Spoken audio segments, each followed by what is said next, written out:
Hey guys, tonight we're wandering into something a little different. A world where medicine and mystery blurred together, where every cough had a cure, and every cure had a chance of killing you. We're talking about drugs in the Middle Ages. Not the kind that come in neat bottles with warning labels, but the kind pulled straight from the ground, boiled in a pot, whispered over by a priest, or shoved down your throat by a barber who also cut hair on the side. This isn't the story of clean pharmacies or safe prescriptions. It's the story of herbs and brews, powders and potions, elixirs made of roots and weeds that might soothe your fever, or might send you seeing angels before dinner.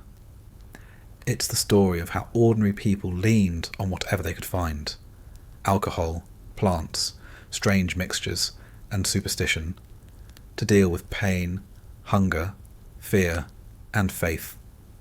Forget tidy labels like painkiller or antibiotic. In the Middle Ages, medicine was more like gambling, and the dice were usually loaded against you. So before you get too comfortable, dim the lights, maybe pull a blanket over yourself, and picture this. You're not in a pharmacy aisle. You're in a smoky hut with a bundle of herbs hanging from the rafters, the smell of ale in the corner, and a healer mumbling prayers while grinding something in a wooden bowl. You're alive in a time where drugs aren't controlled substances. They're everyday life. They're the line between living another day and not waking up at all. And with that, let's slip into the strange, risky, and surprisingly ordinary world of medieval drugs. You open your eyes to the sound of a rooster, a church bell, or maybe the rattling cough of your neighbour echoing through thin wooden walls. It's another day in the Middle Ages, and like everyone else, you're already surrounded by remedies before you've even gotten out of bed. They hang in little bundles from the rafters, dried herbs tied with string, leaves curling inward as they crumble in the smoky air. The scent is sharp and earthy, a mix of sage, fennel, maybe some rosemary if your family could afford to pick it. These aren't decorations. They're your pharmacy, your first line of defence against whatever aches, fevers, or accidents come for you today. Your mattress is straw stuffed into a sack, stiff and lumpy, but even here there are traces of medicine. Someone rubbed wormwood oil on the floorboards last month to keep lice away, though it barely worked. You scratch at your arms, wondering if the bites you feel are new or leftovers from last night's crawling army. People in your time don't really separate daily life from medicine. The remedies are woven right into the fabric of survival. Every scratch, every sniffle, every strange pain gets met with a plant, a potion, or a prayer. The problem is that half the time the cure is worse than the illness, and the other half you're not entirely sure what you just swallowed. You stretch and roll out of bed, and your joints pop like knuckles cracking. If you were rich, maybe someone would bring you a warm cup of spiced wine to start the day. But you're not. Instead, you fumble for a cup of weak ale. Everyone drinks it, even children, because the water will betray you faster than a neighbour with unpaid tithes. The ale isn't just breakfast. It's medicine, or at least people think it is. It keeps the stomach calm. It stops the runs. It clears the fog after a cold night. You take a sip and grimace at the sourness. Someone said adding herbs makes it stronger, and sure enough, there's a faint aftertaste of ground fennel. It doesn't exactly help, but it makes you feel like someone tried. When you step outside, the morning air is cold and damp, and already you hear coughing. Not polite little coughs. Deep, wet, rattling coughs that belong in a grave more than a house. The people around you don't ignore it, but they don't panic either. They have their remedies ready. Someone chews licorice root to soothe the throat. Another boils onions in milk and swears it cures everything from chest pain to heartbreak.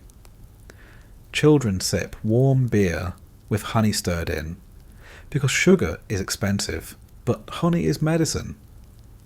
In a world without pills or prescriptions, everything is a remedy if you say it is. Of course, remedies come with risk. You hear about the man 2 houses down, who drank a little too much of the poppy tea his wife brewed for his toothache. It was supposed to dull the pain, and it did. It dulled everything. He slept, and he kept sleeping, and by morning he was pale and still. His wife swore she only gave him a small amount, but with no scale, no measurements, a pinch or a sip, is the difference between drowsiness and death. People whisper that maybe God wanted him, but everyone also takes note, too much of the poppy, and you don't wake up. The truth is, most remedies aren't designed to cure. They're designed to help you endure. Pain doesn't disappear. It just becomes bearable. A headache won't vanish, but chewing willow bark might take the edge off, assuming you don't vomit it back up. Willow bark is bitter, almost unbearably so, but people choke it down because it's one of the few things that actually works. You won't know it yet, but centuries later, the same bark will lead to aspirin. For now, it's just another piece of wood you chew until your teeth ache. Not every cure comes from plants. Some are stranger. If you have a fever, you might be told to press a live pigeon against your head. If you feel weak, someone might suggest powdered gemstones mixed with wine. Of course, real gemstones are rare and costly, so most of the time you're drinking crushed glass or bits of chalk. There are ointments made of pig fat, tonics brewed with vinegar, poultices smeared on the skin with a layer of honey to keep it stuck. Every village has its own recipes, passed down like secrets, guarded by midwives, healers, or sometimes just that one neighbour who knows far too much about weeds. As the morning goes on, you hear stories from people in the market. Someone's grandmother swears by nettle tea for the joints, though everyone knows it stings going down. A man with a bandaged hand explains that he rubbed mandrake on the wound. He's proud of it, as if mandrake were a noble's cure. The truth is, mandrake is dangerous. The root is shaped like a twisted human body, and people say it screams when pulled from the ground. Whether or not it actually does, it's certainly strong. Too much, and it won't just numb the pain, it will send you into visions. You'll see saints, angels, demons, and things you can't name. You might come back, you might not. That's the gamble of waking up in this world. Remedies aren't neatly labelled. They're guesses, experiments, half-remembered advice mixed with superstition. A priest might bless a potion to make it holy, while a healer whispers charms into the brew. You never know whether you're swallowing medicine or magic, and no one else does either. You shuffle through the day with remedies always in reach. Someone sneezes beside you and immediately makes a sign of the cross. Sneezing isn't just a symptom, it's a bad omen. To protect yourself, you might burn rosemary in the house, letting the smoke drive out the sickness. If you can't afford rosemary, you settle for whatever herbs you can grab in the hedgerow. The air fills with the smell of scorched plants, bitter and sharp, and everyone breathes it in with hope, even though it makes your eyes water. Pain is constant in this world. Cuts, burns, headaches, cramps, and pain always demands a remedy. That's why people walk around with little pouches at their belts, filled with dried leaves, powdered roots, or a flask of something brewed in secret. A woman might carry wormwood to ease stomach cramps. A man might have a flask of strong wine laced with herbs to calm his nerves. Even children chew roots for their coughs. No one calls it addiction, because no one has the luxury of choice.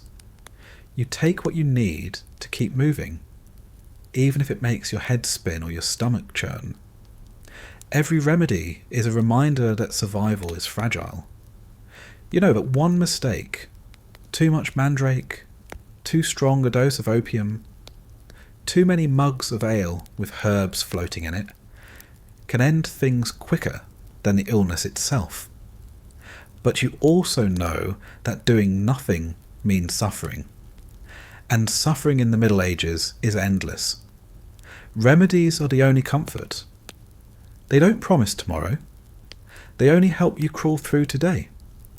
As the sun climbs higher, you see people preparing their mixtures for the rest of the day. The apothecary down the road sells little jars of powders and bottles of coloured liquid. He calls them cures, though most are dried plants mixed with whatever liquid was at hand. His shelves are lined with ingredients that look like something scraped from the bottom of a shoe, and yet people hand him their last coins to buy them. To you, they smell like vinegar and rot. To them, they smell like hope. And so the day continues. You sip your ale, chew a bitter leaf, and rub your aching arms, already knowing that when night comes, the remedies will be waiting again. Hanging from rafters, hidden in jars, bubbling in pots over smoky fires. Some will help, some will harm, and in the Middle Ages, you never really know which one you're holding until it's too late. You find yourself staring at a small wooden table, and on it lies a collection of plants that look more like weeds than medicine. In the Middle Ages, these weeds are not just background greenery. They are the backbone of healthcare, the everyday defence against disease, pain, and misfortune. Forget neat glass jars with tidy labels. Instead, you have bundles of dried leaves, knobby roots caked with dirt, and powders that taste like sawdust. This is medicine in your world, and it doesn't come with instructions.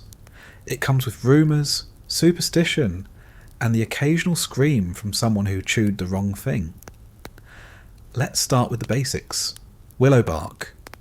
It grows in damp places near rivers and swamps, easy to find, easy to chew, and absolutely revolting on the tongue.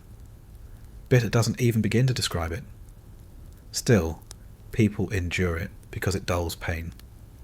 Toothaches, headaches, fevers, all get thrown at willow bark. You gnaw on a piece like a desperate beaver, your mouth filling with astringent bitterness, and hope the ache in your skull softens. Sometimes it does.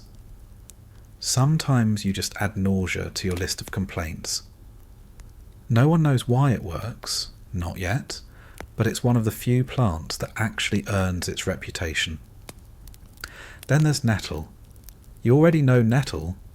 It's the plant that stings you when you walk barefoot through fields, the one that leaves your skin burning with tiny red welts. And yet, medieval healers insist it's good for you. Boil it into tea, they say. Drink the greenish liquid while ignoring the taste of boiled grass. Supposedly, it helps your joints, cleans your blood, and eases lung problems. Does it? Maybe. Maybe not. But you drink it anyway because it's free. And in a world without pharmacies, free is as good as divine blessing. If your stomach is in trouble, and in medieval life it almost always is, you turn to fennel or mint. Fennel seeds get chewed to stop burping and gas. Mint leaves are steeped in hot water, making a drink that pretends to soothe nausea, though mostly it just leaves you with minty burps. Both are easy enough to find, and both are praised as if they were miracles. But they're not strong enough to fix the real problem, which is that half the food you eat is spoiled before you even taste it. Still, people cling to these herbs because doing nothing feels like giving up. Some remedies are stranger. Mandrake, for example. The root looks like a little human, twisted and grotesque, with arms and legs sprouting like a puppet carved by a drunk carpenter. People say it screams when pulled from the ground, and if you hear the scream, you'll die. To avoid this, medieval texts recommend tying a dog to the plant and letting the animal yank it free while you hide. Once harvested, mandrake is ground into powder, soaked in wine, or rubbed on wounds. It numbs pain. It also puts people into trances, makes them hallucinate, or kills them outright. Mandrake is both medicine and poison depending on the dose. The problem is, no one actually knows what the right dose is. A pinch in one house is a handful in another. One man uses it to sleep through surgery. Another swallows too much and never wakes up. Mandrake isn't just a root. It's a gamble with your soul as the wager. Belladonna, also known as deadly nightshade, sits in the same category. It's a plant with glossy dark berries that look like something a child might mistake for food. A few berries can kill, but in tiny doses, healers used it as a sedative or to dilate the pupils, which was considered attractive. Imagine using poison as makeup. That's exactly what some people did. Women would drop belladonna juice into their eyes for the wide, glossy look. Beauty, but at the price of blurred vision, heart problems, and possibly death. This was medicine, fashion, and danger rolled into one shiny black berry. Not every plant is deadly. Garlic, for instance, is everywhere. It's stuffed into food, rubbed on wounds, and hung in doorways to ward off sickness and evil spirits. People believe it cleans the blood, strengthens the body, and keeps plague away. Whether it actually works doesn't matter. What matters is that garlic stinks so much it makes you feel like it's doing something. Onions get the same treatment. They're sliced, boiled, mashed into poultices, and pressed against wounds or tied around the neck. The smell is overwhelming, but at least it keeps others from getting too close to your festering sores. Then there's wormwood, a bitter herb with a reputation for treating stomach issues and driving away parasites. You crush the leaves, brew them into a dark liquid, and force it down, gagging at the taste. Wormwood will later become famous as the ingredient in absinthe, but in your time, it's just one more weapon against the endless discomfort of life. People also believe it drives away evil spirits, though honestly, it mostly just drives away anyone standing downwind of your breath. If you have trouble sleeping, you're offered valerian root.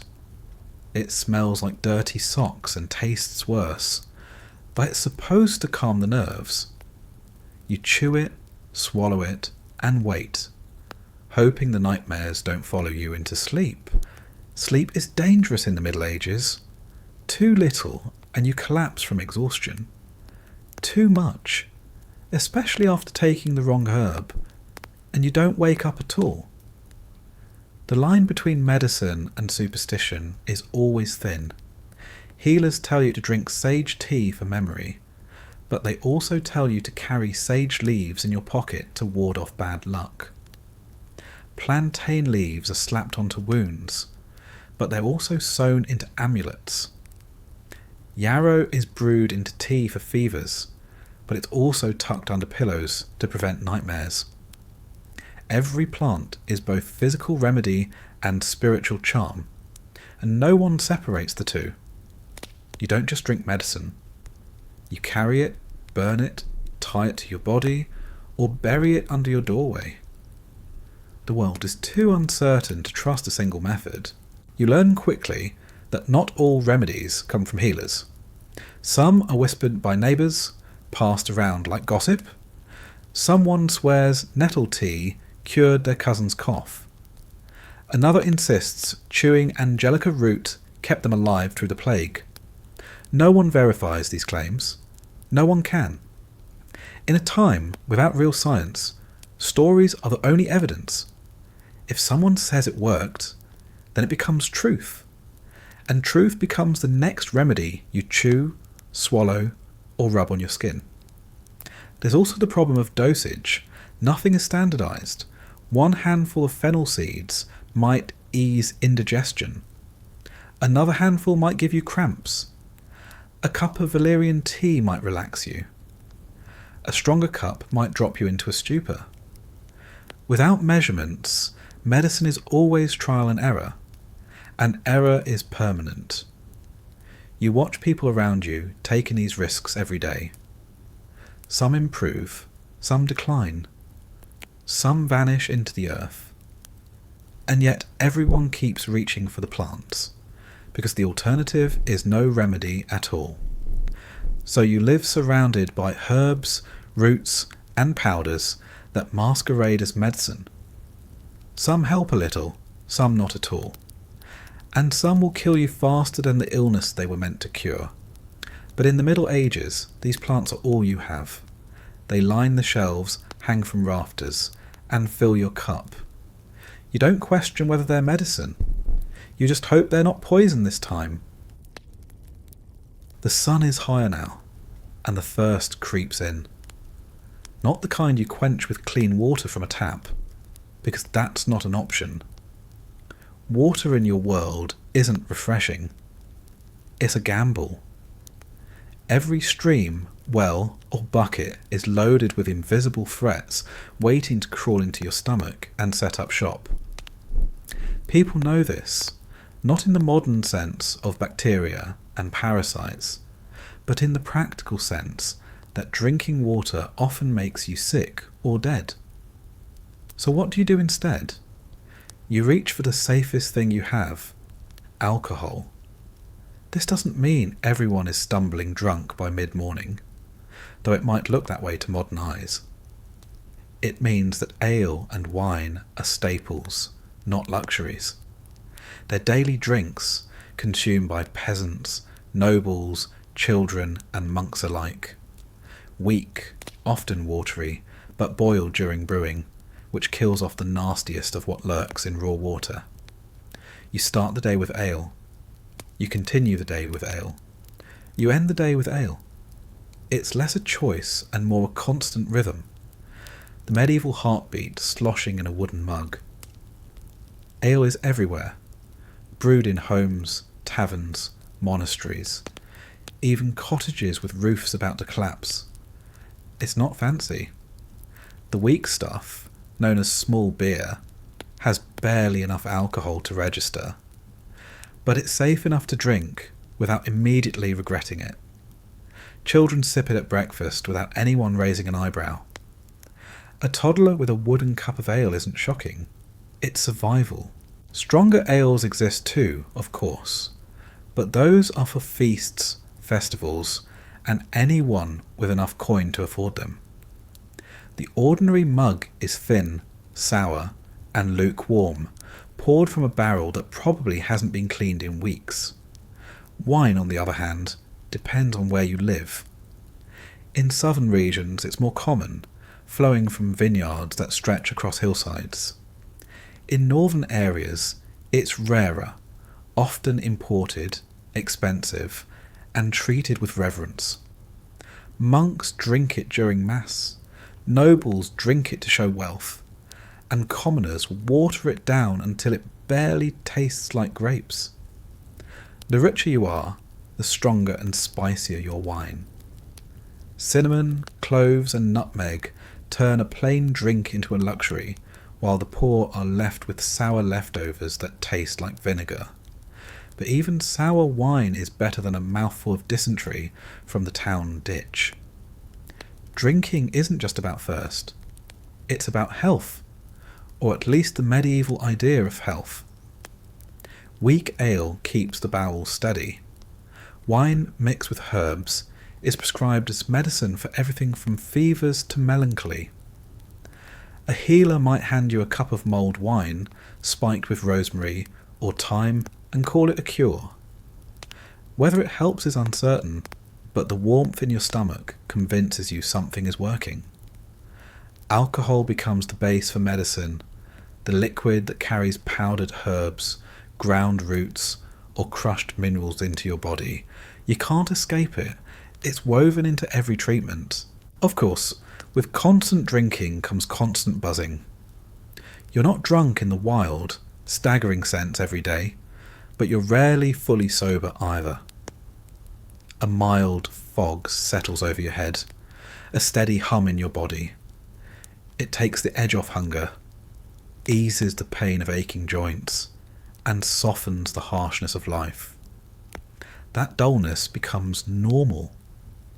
You don't call it intoxication, you just call it living.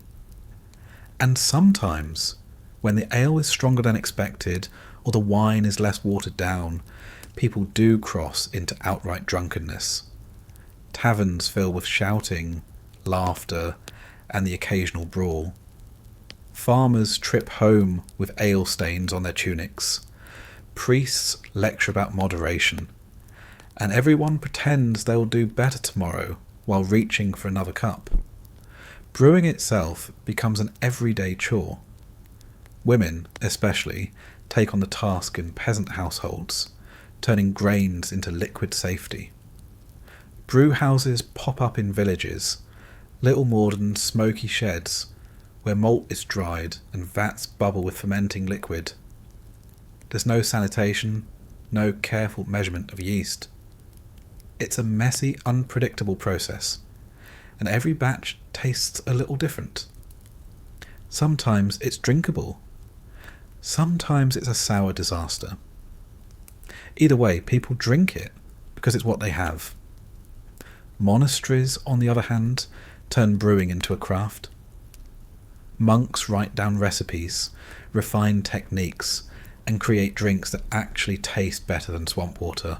Their ale becomes famous, their wine sought after, and their cloisters smell of malt and grapes as much as incense and wax. Drinking in monasteries isn't just tolerated, it's structured. Beer is part of rations. Wine flows during feasts, and the steady buzz of alcohol becomes as holy as prayer bells. For many, the safest place to get a decent drink isn't a tavern. It's a monastery cellar. The everyday buzz carries through into work. Peasants swing scythes in fields after mugs of ale. Craftsmen hammer nails, sharpen blades, or tan hides with wine lingering in their breath. Children chase chickens with small beer sloshing in their bellies. The alcohol doesn't make life easier, but it makes it more bearable. Hunger is dulled. Pain feels distant. The grind of labour softens when the edges of reality blur, just enough to take off the sting. There are consequences, of course. Drunkenness leads to fights. Tavern brawls leave people bloodied, teeth knocked out, sometimes worse. Chronic drinking damages livers and bellies, though no one calls it by those names. They just say someone has the falling sickness, or that their insides have gone rotten. Still, the risks are accepted, because in the medieval world, sobriety isn't health, it's danger. And a steady buzz is safer than a cup of poisoned water. Alcohol also slips into rituals of love, sex, and social bonding. Courtship involves shared cups, feasts revolve around endless rounds, and weddings are excuses for whole villages to drink until they collapse in haystacks.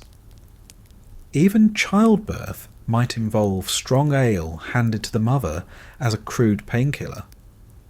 It dulls the edges of agony, though it also dulls the midwife's patience when the mother throws it back up. Alcohol isn't just drink. It's medicine, food, comfort, and danger in equal measure. So you sip, gulp, and stagger your way through another day, the faint hum of ale in your blood, the sour taste of wine lingering in your throat. It's not a choice. It's survival disguised as intoxication, safety disguised as pleasure. And before long, you forget what it feels like to be truly sober. You hear whispers about a strange substance, not brewed in the tavern, not grown in the hedgerows outside your village. It comes from far away, carried along trade routes stretching east to west, passing through hands of merchants, soldiers, and healers who swear it holds power greater than any local herb. They call it opium. To most people in your village, the name means little. But to those who have seen it, tasted it, or slept under its influence, it becomes unforgettable. Opium doesn't look impressive at first. A brownish, sticky lump scraped from the poppy plant, dried into chunks that smell faintly of earth and bitterness. To a weary medieval body, it might as well be magic. Pain that normally gnaws at your teeth, bones and stomach can soften after just a small taste. Not vanish, never vanish, but dull enough that you can lie down and feel something close to peace. That's rare in a world where daily life is nothing but aches stacked on top of hunger. The journey of this drug is as remarkable as the effect itself. It travels west from Persia, from the Arab world, carried by merchants through markets buzzing with spices, silk, and strange powders no peasant can afford. Nobles hear about it first, their physicians experimenting with little lumps dissolved in wine or mixed into honey. They call it a gift from far lands, a treasure for the sick, the sleepless, the tormented. Of course, like all treasures, it costs dearly, and the poor rarely see it outside the stories told by wandering healers. But when it does trickle down, when a desperate family somehow gets their hands on a small piece, it becomes a test of trust. Who dares to take it? Who decides the dose? There are no neat instructions, no idea of safe limits. A crumb is relief, a chunk is death. You hear about a man in town who swallowed too much after breaking his leg. The pain stopped, yes, but so did his breathing. His family buried him quickly, and people muttered that he must have been cursed. No one blamed the drug. They blamed fate, sin, or the hand of God. For those who survived the taste, the experience is almost mystical. A mother who lost 3 children to fever takes opium and says she felt nothing for the first time in years, not even sorrow. A monk with chronic pain in his hip admits to chewing it secretly, claiming it allowed him to kneel through Mass without tears streaming down his face. A soldier wounded in battle drinks wine laced with the brown paste before a barber surgeon digs into his flesh with a hot knife. He passes out before the blade touches him, sparing him the screams others cannot avoid. Opium becomes more than medicine. It becomes escape.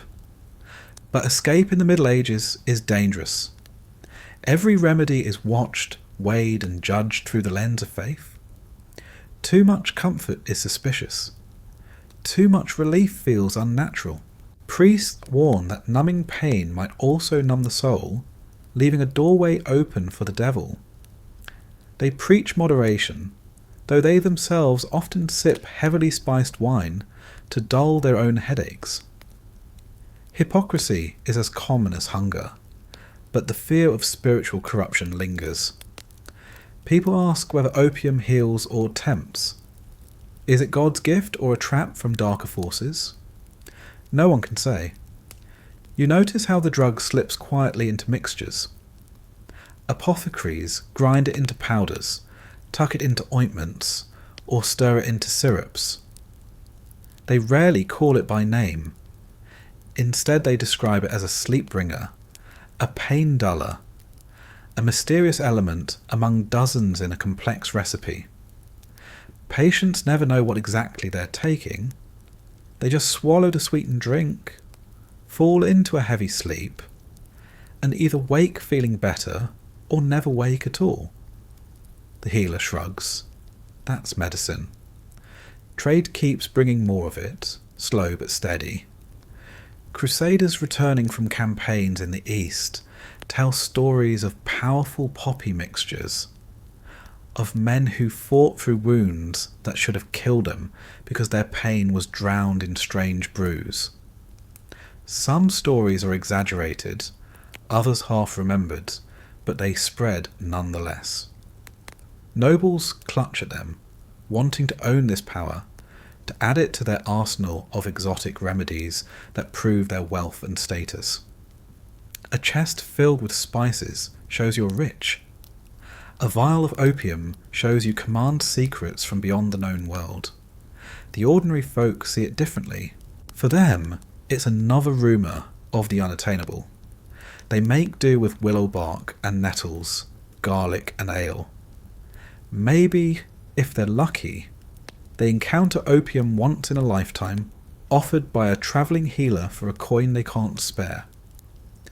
They take it for a toothache so bad they can't sleep, or for childbirth that seems to drag on without end. In those rare moments, opium feels like a miracle. It numbs the unbearable, even if just for a few hours. But the miracle never lasts, and no one knows the cost until it's already claimed. Addiction isn't a word anyone uses.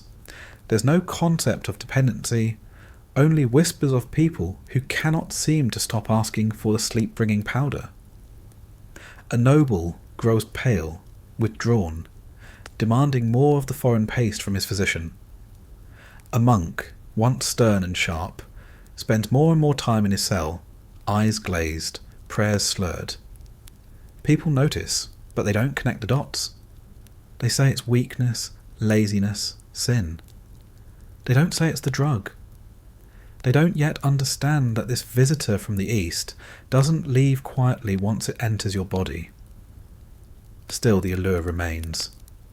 Pain in the Middle Ages is relentless, and anything that silences it becomes precious. Even if it risks death, even if it invites suspicion, people will seek it. Because in a world of ceaseless hunger, constant toil, and unending sickness, a night of deep, heavy sleep feels like heaven, even if it's borrowed. So the little brown lumps keep travelling along the roads, tucked into bags with spices, wrapped in cloth beside incense and pepper. Sometimes they end up in a noble's goblet. Sometimes they end up in a peasant's cracked bowl. Either way, they leave the same mark: silence, stillness, escape. And in a world where nothing else brings such relief, that silence becomes irresistible. You don't call it cannabis. You don't call it marijuana. In the Middle Ages, it's just hemp, a plant that grows tall in fields with stalks as strong as rope and leaves that look like weeds in every hedgerow. People don't plant it for pleasure. They plant it because it's useful, endlessly useful. The fibres make ropes, sacks, sails and clothes. The seeds can be eaten, crushed into oil, or sprinkled into porridge. In fact, most people don't even think of it as a drug at all. To them, it's as ordinary as barley or rye, just another crop in the dirt. But hiding inside those plain fields is something more. People discover that if you chew the seeds, boil the leaves, or smoke the flowers in a crude pipe, something happens. The body feels lighter, the head fuzzier, the edges of pain blur like fog rolling across a field. For most peasants, this isn't recreation. No one has the time or energy to get high for fun, but for aching bones, for sleepless nights, for the raw nerve pain that comes after a day of hauling stones or bending over fields, hemp becomes medicine. Not medicine in the neat modern sense, but in the medieval way. Something that might help. Something that makes life just a little more tolerable. Monasteries know this too. Cloisters with tidy gardens don't just grow roses for prayer or herbs for cooking. They grow hemp, carefully tended alongside sage, mint and wormwood. The monks write recipes in their manuscripts, blending cannabis with honey or wine to make concoctions that soothe pain or calm nerves. They don't think of it as sinful. They think of it as part of God's creation, a plant with a purpose. If it helps a suffering body kneel longer in prayer, if it lets a monk sit through a long night of chanting without clutching his chest in agony, then it is holy work. They record its uses in Latin, scribbled between prayers. A quiet reminder that medicine and faith walk hand in hand. But cannabis doesn't stay only in the cloisters. Farmers know it too. They plant hemp in fields because rope is always in demand. Ships need it. Markets need it. Nobles need it for their endless sacks of grain. And in the process, they stumble upon its other uses. A farmer with aching knees might chew the seeds after a long day. A mother with endless headaches might drink a weak hemp tea before sleep. Children are given hemp oil to soften fevers, and the sick sometimes inhale the smoke when desperate for relief. It's not glamorous, it's not exotic, it's just one more tool against suffering. Not everyone approves. Some priests raise eyebrows when hemp is used outside of utility. They warn that too much relaxation weakens the body, makes people lazy, leaves them open to sinful thoughts. They're not entirely wrong. Too much hemp can make you sluggish, dizzy, too foggy to plough a field or pray at dawn. But in a world where every joint aches by the age of 20 and nights are filled with coughing fits and toothaches, people ignore the warnings. Laziness is the least of their worries. You notice how hemp is never wasted. The fibres are stripped and twisted into cords. The stalks are retted in water, turning foul-smelling but strong enough for ship sails. The seeds are roasted or eaten raw, giving a nutty taste to otherwise bland bread. And the leaves, when not used for rope, are dried and stored in jars by healers. A healer might grind them into paste for poultices, smear them onto wounds, or stir them into wine for a patient who won't stop crying from pain. There's no division between medical and recreational use. Everything is practical. Everything is survival. Sometimes you hear stories of people who take too much. A man at the edge of town, known for chewing hemp seeds by the handful, starts mumbling nonsense to the animals in the street. A woman who drinks too much hemp-infused wine falls asleep for a full day, her family shaking her awake in panic, convinced she's died. These moments spread as warnings, cautionary tales about moderation. But the tales don't stop people. They just learn to take smaller amounts, to chew slower, to sip the bitter drink more carefully. In taverns, hemp occasionally sneaks in alongside ale. Someone sprinkles the seeds into a mug, claiming it helps with digestion. Another swears it makes the weak beer stronger. Patrons argue, laugh, and drink anyway. The line between medicine and indulgence is thin, and most people don't bother drawing it. If it eases the stomach or makes the night pass quicker, that's reason enough. In monasteries, the use remains quieter, more structured. A monk writes that hemp oil mixed with rosewater soothes earaches. Another claims it helps with gout when rubbed into swollen feet. They keep records because writing is their duty, but they never call it anything but a plant. They don't use words like intoxication. They don't describe visions or highs. They only talk about utility, about healing, about easing the endless discomfort of medieval life. And perhaps that's why the plant spread so easily. It's not feared, it's not exotic. It's just there, woven into rope, baked into bread, and sometimes stirred into a mug of sour wine. And so, hemp lives two lives at once. In the cloister, it's a holy herb, tended by monks, written about in neat Latin script, offered as medicine. In the fields, it's a crop, as ordinary as wheat, but with secret properties that everyone knows and no one admits too loudly. And in the homes of the poor, it's a quiet remedy, a little green friend waiting to soften pain, settle nerves, or carry someone gently into sleep. You hear about it long before you ever see it. The whispers start with healers, then spill into taverns, then rattle around in church sermons, warning against the dangers of strange plants. Mandrake. Even the name sounds like something you shouldn't trust. It isn't just a root. It's a creature, a myth, a medicine, a poison, a tool of healers and witches alike. Everyone knows the stories, even if few have laid eyes on the plant itself. The tales are enough to shape your imagination before you ever pull one from the dirt. They say the root looks like a human. Not a neat, clean human carved from wood or stone, but a warped figure, twisted and shriveled, with limbs sprouting like crooked arms and legs.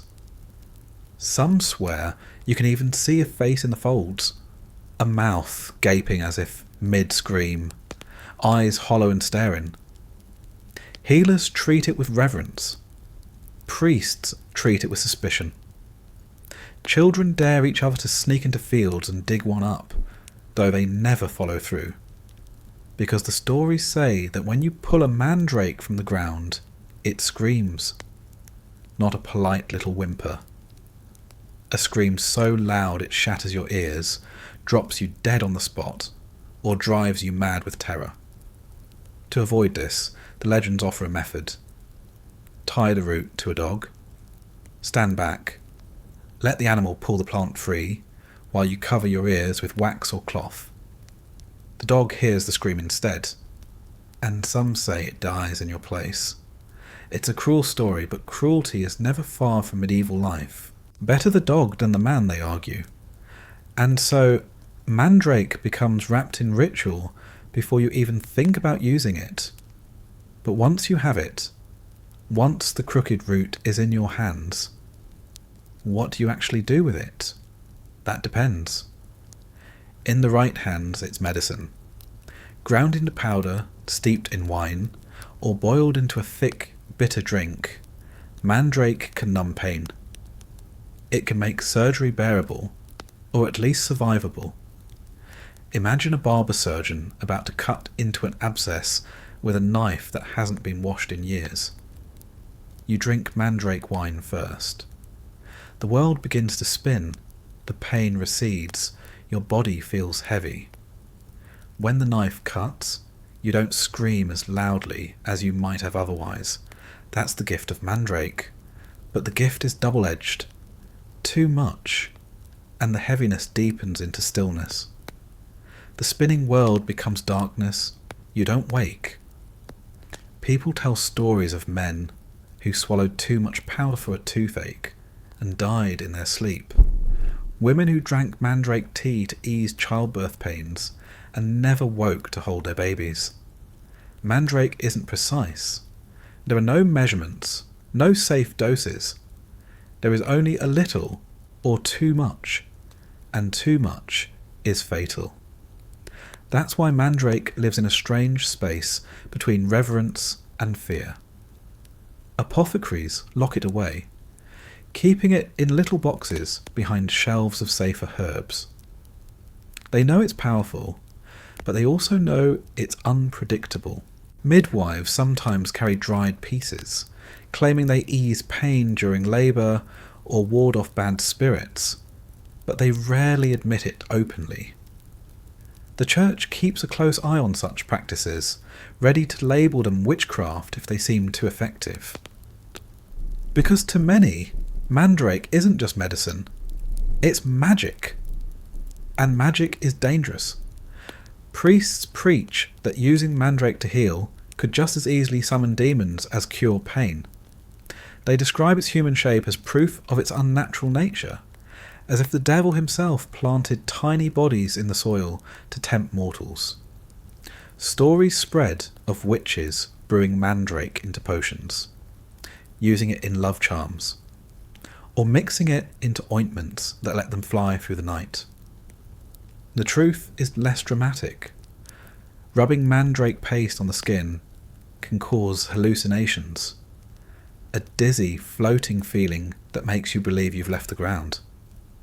But hallucination and flight are close enough to merge in the medieval imagination, and soon mandrake becomes synonymous with witchcraft. Despite the warnings, people still seek it. Pain is relentless, childbirth is lethal, surgery is torture. If a twisted root offers even a chance of relief, people are willing to risk it. You imagine yourself lying on a straw mattress, fever burning your body, teeth aching with rot, stomach cramping from spoiled bread. A healer leans over you with a cup of mandrake wine. Do you refuse it because of the priest's sermons?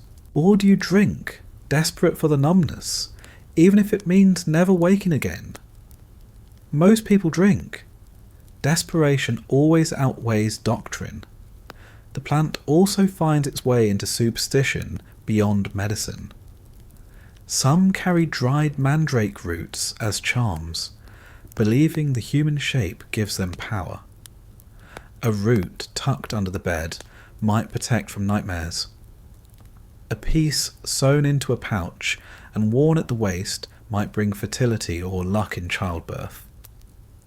Others believe it ensures wealth, claiming a mandrake hidden in the home will draw money like a magnet.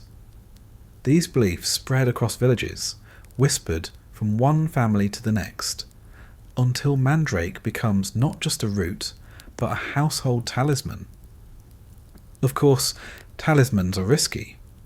If the wrong person sees your mandrake charm, a priest, a suspicious neighbour, a jealous rival, it could be enough to brand you a witch. Owning the root becomes evidence of sorcery. Trials are rare but brutal, and once accusations begin, they're hard to stop. Women especially are at risk. A man might carry a mandrake for luck and be called eccentric. A woman does the same, and suddenly she's accused of poisoning cows or casting spells on infants. The root that promises relief also carries the threat of ruin. Even when not in use, mandrake holds power in the imagination. You see it carved into manuscripts, drawn in marginal doodles by bored monks who half believe the stories. You hear it in songs, where lovers compare their longing to the dangerous allure of the root. You notice it in folk tales, where heroes win mandrakes from witches, or peasants strike bargains with the devil in exchange for a screaming plant. In every story, mandrake is never ordinary. It is always dangerous, always potent, always something more than a plant. Handling it is an experience in itself. The root feels firm, almost fleshy, with a smell that's earthy and bitter. You scrape off dirt, noticing the twisted shape, the way it seems almost alive. Grinding it releases a pungent odour that makes your eyes water. Brewing it into wine turns the liquid cloudy, leaves a bitter aftertaste that clings to your tongue. Drinking it is like swallowing dread itself, because you never know whether the next sip is salvation or death. And yet, despite all the risks, mandrake never disappears from use. People can't ignore something so powerful. It offers what nothing else in the medieval world can. A way to escape pain, even if only temporarily. In a society where every day is a struggle against hunger, cold, disease and injury, that kind of relief is priceless. It's not surprising that people risk screams, curses or accusations. Pain is certain. Death is certain. Mandrake at least offers a coin toss between the two.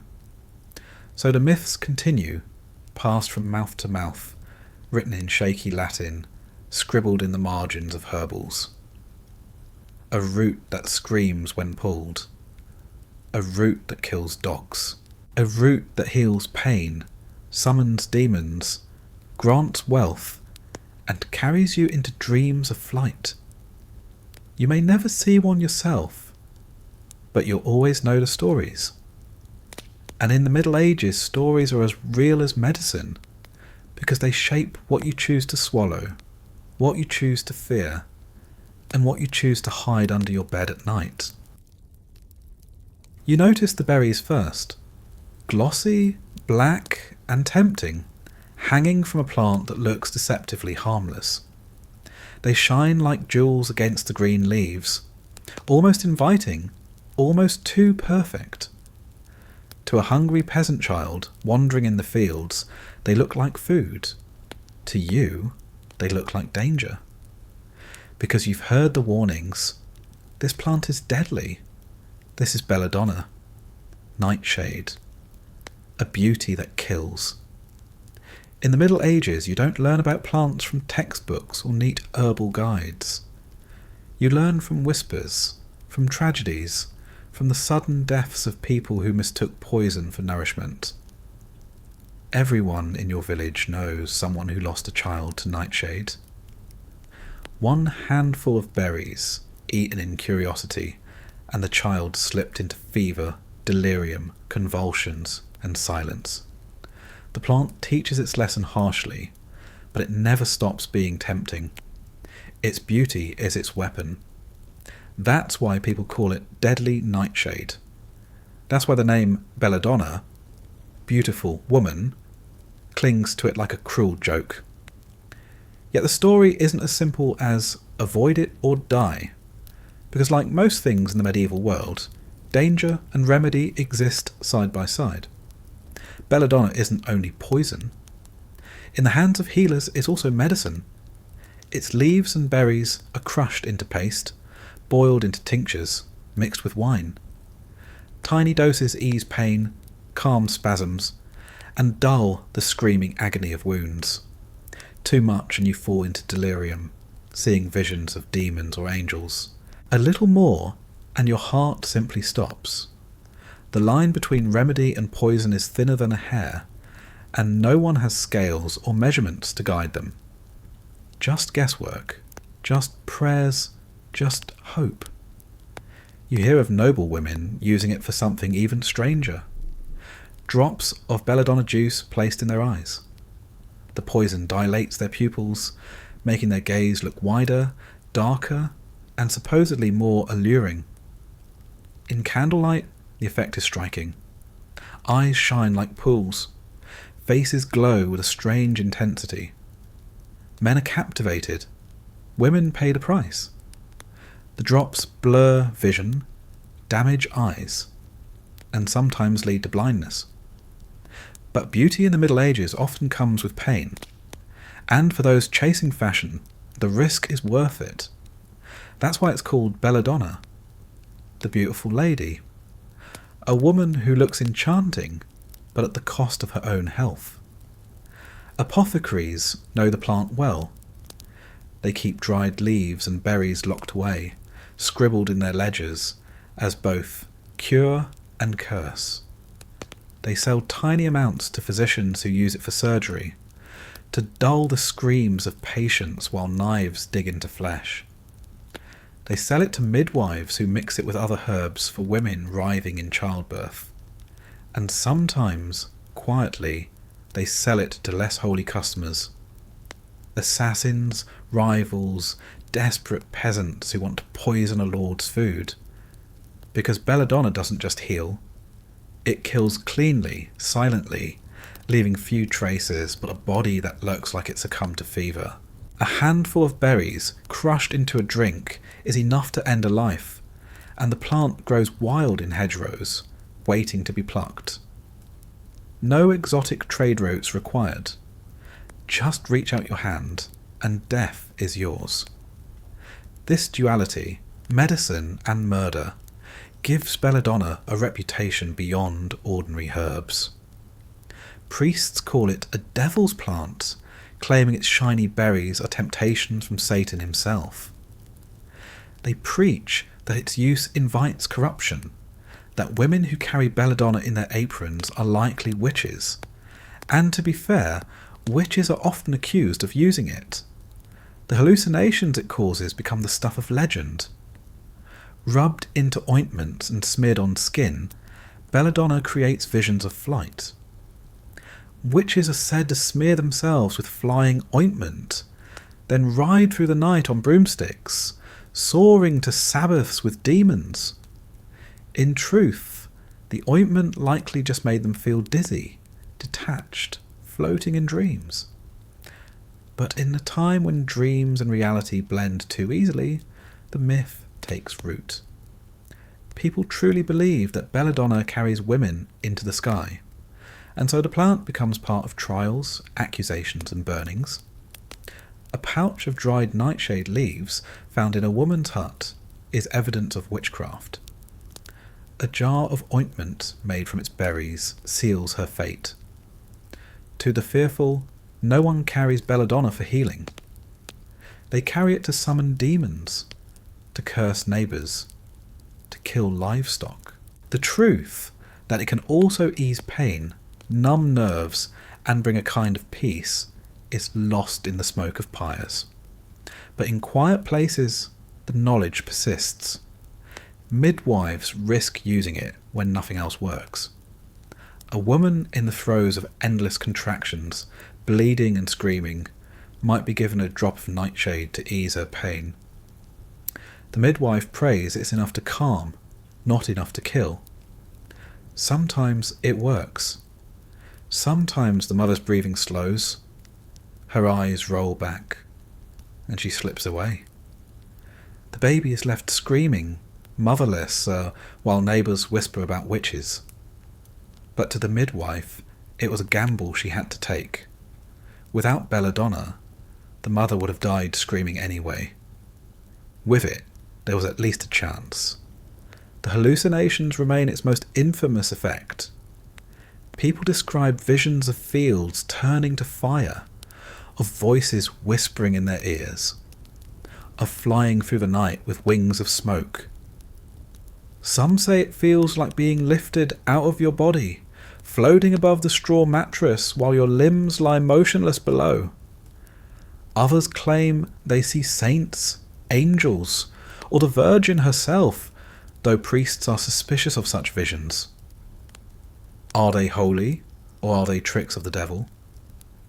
Belladonna blurs the line between divine revelation and chemical delusion, and in the Middle Ages, no one knows where one ends and the other begins. Even the physical symptoms are unsettling. A small dose dries the mouth, leaving your tongue thick and parched. Your skin flushes red, hot to the touch. Your pupils widen until your eyes look black and glassy. Your heartbeat races, pounding against your chest like a drum. Then the dizziness begins. You stagger, you mumble, you laugh or scream without reason. To bystanders, you look possessed. To yourself, you're drifting between worlds. It's no wonder the plant earned such a reputation for magic. The symptoms alone feel supernatural. You realise that the plant's danger isn't just in its poison, but in its availability. It grows in the open, unassuming, in hedgerows and forest edges, close to villages. Children can stumble across it, plucking the berries for fun. Sheep can eat it and die. Farmers can crush it by mistake, while harvesting other plants. The line between ordinary life and deadly accident is always near. Every family has stories. A cousin who died after nibbling a berry. A neighbour who lost livestock. A noble's cook who was hanged for poisoning, though no one could prove whether it was murder or mistake. Belladonna doesn't just live in herbals and witch trials. It lives in everyday tragedy. Still, the beauty of the plant keeps drawing people in. Those glossy berries, that tempting shine, that allure of something both natural and forbidden. It becomes a symbol in songs, poems, and whispered jokes. A woman called Nightshade is both admired and feared. Her beauty deadly. Her presence dangerous. Men brag about women who look at them with belladonna eyes, wide and dark, never admitting that those eyes might be blind from poison. The plant becomes metaphor as much as medicine, proof that medieval life never separates the physical from the symbolic. And through it all, people keep using it. Because when the pain is unbearable, when the wound festers, when childbirth turns into a death sentence, any chance of relief is worth the risk. You chew the bitter leaves, you swallow the tincture, you rub the paste onto your skin. You pray the dose was small enough. You pray the healer knew what she was doing.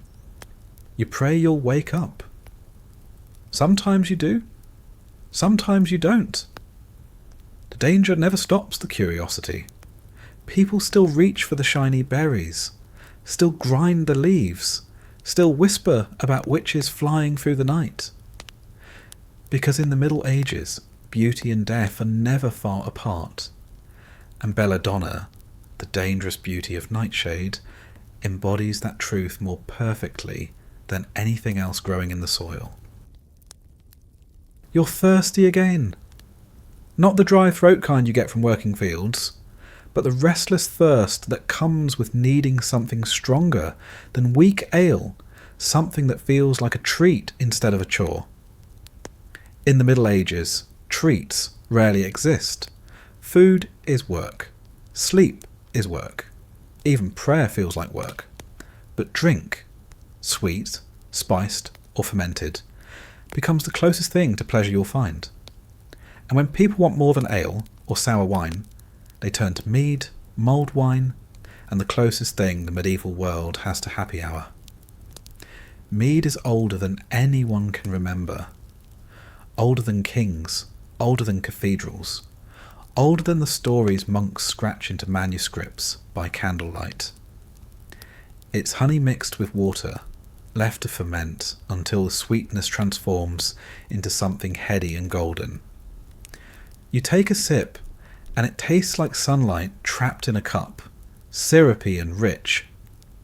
For peasants, honey itself is expensive, so mead isn't something you drink every day. It's special, saved for festivals, weddings, christenings, or the rare times a hive produced more than enough honey to share. But when the barrel is opened, the village gathers, and the drink flows until people are laughing, singing, and stumbling in ways that weak ale could never achieve. Honey gives mead an air of purity. Priests call it a gift from God, citing biblical passages about milk and honey flowing in paradise. Monks brew it in their cloisters, both for profit and for prayer, convincing themselves that a sweet drink is closer to holiness than bitter ale. And to be fair, after weeks of chewing gritty bread and drinking watery beer, mead does feel like a miracle. Thick, golden, sticky at the lips. It clings to your tongue and burns just enough to make you forget the lice crawling in your hair. Then there's mulled wine. Ordinary wine can be sour, thin, and disappointing, especially in Northern Europe where vineyards struggle. But add spices, cinnamon, cloves, nutmeg, pepper, and suddenly it becomes something else entirely. The drink is warmed over a fire, filling the room with a smell so rich it feels like sin. You sip it, and the heat slides down your throat, mingling with the spice until your body glows. It's expensive, of course. Spices cost more than wages, often imported from distant lands by merchants who guard them like treasure. But nobles pay the price, because a goblet of spiced wine isn't just a drink. It's a statement. It tells everyone in the room, I can afford luxury. I can afford flavour. I can afford to turn something ordinary into something divine. For peasants, mulled wine is almost mythic. You might get a watered-down version at Christmas, a jug passed around with a few herbs tossed in, more onion than cinnamon, more local weeds than exotic spice. But even that feels special. Warm wine on a cold night is comfort, whether it tastes like cloves or compost. You drink, and for a moment the chill in your bones eases. That's all you ask. Comfort, however brief. Drinking in the Middle Ages isn't just about taste, it's about community. Happy hour, if you want to call it that, doesn't happen in quiet corners with cocktails. It happens in taverns, smoky rooms filled with long benches and barrels stacked against the wall. You walk in and the smell hits you. Sweat, wood smoke, spilled beer, unwashed clothes. Maybe a hint of roasted meat if the tavern keeper is generous. The air is thick, buzzing with chatter. Farmers, craftsmen, travellers, all crammed shoulder to shoulder, mugs in hand. There's no menu, no fancy names for drinks. You get what's poured, and you drink it until your head tilts and your words slur. The tavern is equaliser and danger zone. Here you can laugh with strangers, trade gossip, hear news from faraway places. But here you can also lose your week's wages in dice, get punched in the face by a drunken blacksmith, or find yourself accused of blasphemy because you said something careless in your cups. The happy hour doesn't end when you've had enough. It ends when you collapse on the floor, stumble out into the mud, or get dragged into the street for brawling. Entertainment, medieval style. Music often fills the air. A fiddler in the corner, a drum beaten with bare hands, voices raised in songs that everyone knows, whether they can sing or not. Lyrics are bawdy, crude, filled with jokes about priests and women and livestock. People laugh, spill their drinks, slap each other on the back. For a few hours, the misery of life fades. No one talks about taxes, disease, or the neighbour who died last week from a festering wound. Instead, they drink, they sing, they forget. Mead and mulled wine do more than warm the body. They warm the spirit, even if only until morning. And morning is always the punishment. Mead gives headaches as heavy as stones. Mulled wine leaves your mouth dry, your stomach twisting. Ale might be weak, but mead and wine carry their weight, and you wake with a skull that feels split open, swearing you'll never drink again. Until the next feast, the next wedding, the next excuse to find joy in a cup. Because joy is rare, and if it comes bottled, you take it, no matter the price later. Not all drinking happens in taverns or noble halls. Festivals bring drink to the streets.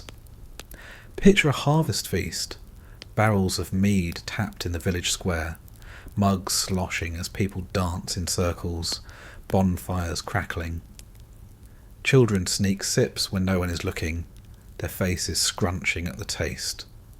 Old men brag about their tolerance, then collapse in haystacks before midnight. Women sing louder than the men, arms linked, mugs raised high. For one night, the hunger, the cold, the endless labour disappear. Mead makes everyone equal, if only until the mugs run dry. Monks, of course, brew both mead and wine in their cloisters. They justify it as holy work, part of their duty to provide hospitality to travellers, to serve at feast days, to maintain health.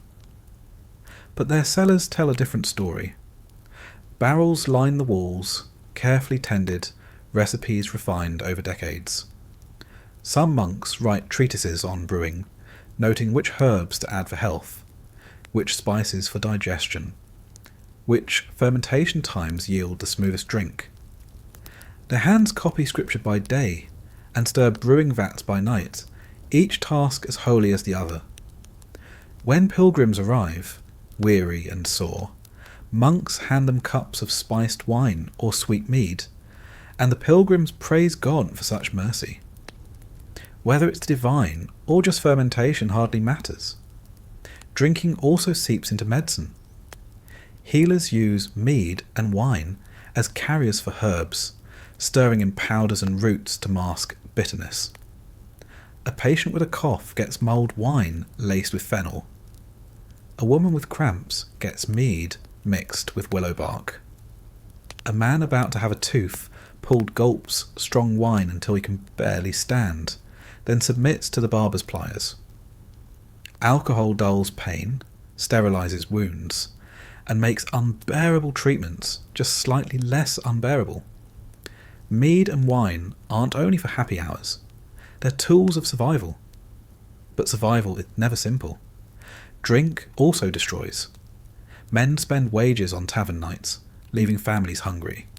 Fights erupt, knives flash, blood spills onto tavern floors sticky with beer.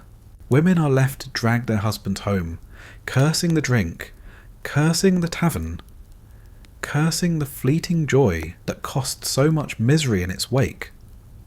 Priests condemn drunkenness from the pulpit, warning that souls stumble into hell as easily as bodies stumble into dishes. Yet those same priests sip spiced wine at feasts, their sermons forgotten once the goblets are filled. Hypocrisy is as common as thirst. The contradiction never stops anyone. People keep drinking because the alternative, sober nights staring into the darkness, hearing rats scurry, listening to your stomach growl, is unbearable. Mead fills the silence. Wine warms the cold. Taverns drown the loneliness. You know the risk, but you drink anyway. Everyone does. And so, medieval happy hour stretches across villages and castles, monasteries and markets. Sometimes it's a quiet mug by the hearth. Sometimes a roaring festival with bonfires and barrels. Always it's the same. Drink to forget. Drink to remember. Drink because there's nothing else that feels this good. Mead, mulled wine, and the hum of voices in smoky rooms become the heartbeat of joy in a world that rarely offers it. You walk through the heavy wooden gates of a monastery, and the first thing you notice isn't the chanting. It isn't the stained glass, or the sound of bells, or the shuffling of a sandaled feet across cold stone. It's the smell. Malt, yeast, honey, herbs. A scent as holy as incense in its own way, drifting out from the cloister kitchens and cellars. The monks aren't just praying here. They're brewing. Brewing beer, brewing wine, brewing mead, brewing concoctions that blur the line between medicine, nourishment, and intoxication. You think of monks as solemn men with tonsured heads bowed in silence, but their daily life is a rhythm of prayer and labour, ora et labora, and brewing counts as both. Beer and wine aren't luxuries inside these walls. They're necessities. Monks need calories to survive long fasts, hydration to avoid filthy water, and medicine to treat endless ailments. Fermentation solves all three. Brewing is prayer made practical, God's bounty transformed through bubbling barrels and sticky wooden vats. The cloister smells less like a chapel and more like a tavern, only quieter, more disciplined, and with far more writing about yeast. Step into a monastic brew house and you'll see monks hauling sacks of grain, stirring steaming kettles with paddles taller than they are, sweat dripping under their wool habits. This is holy work, but it's also sweaty, exhausting labour. Steam clouds the air. The floor is slick with spills. Rats hover at the edges, sniffing for grains. Yet the monks carry on, chanting under their breath as they stir, believing the work itself is a form of devotion. Beer brewed for the community is charity. Beer brewed for the monastery is survival. And beer brewed for sale is God's business plan. Because make no mistake, monasteries aren't just holy places. They're businesses. And their products are in demand.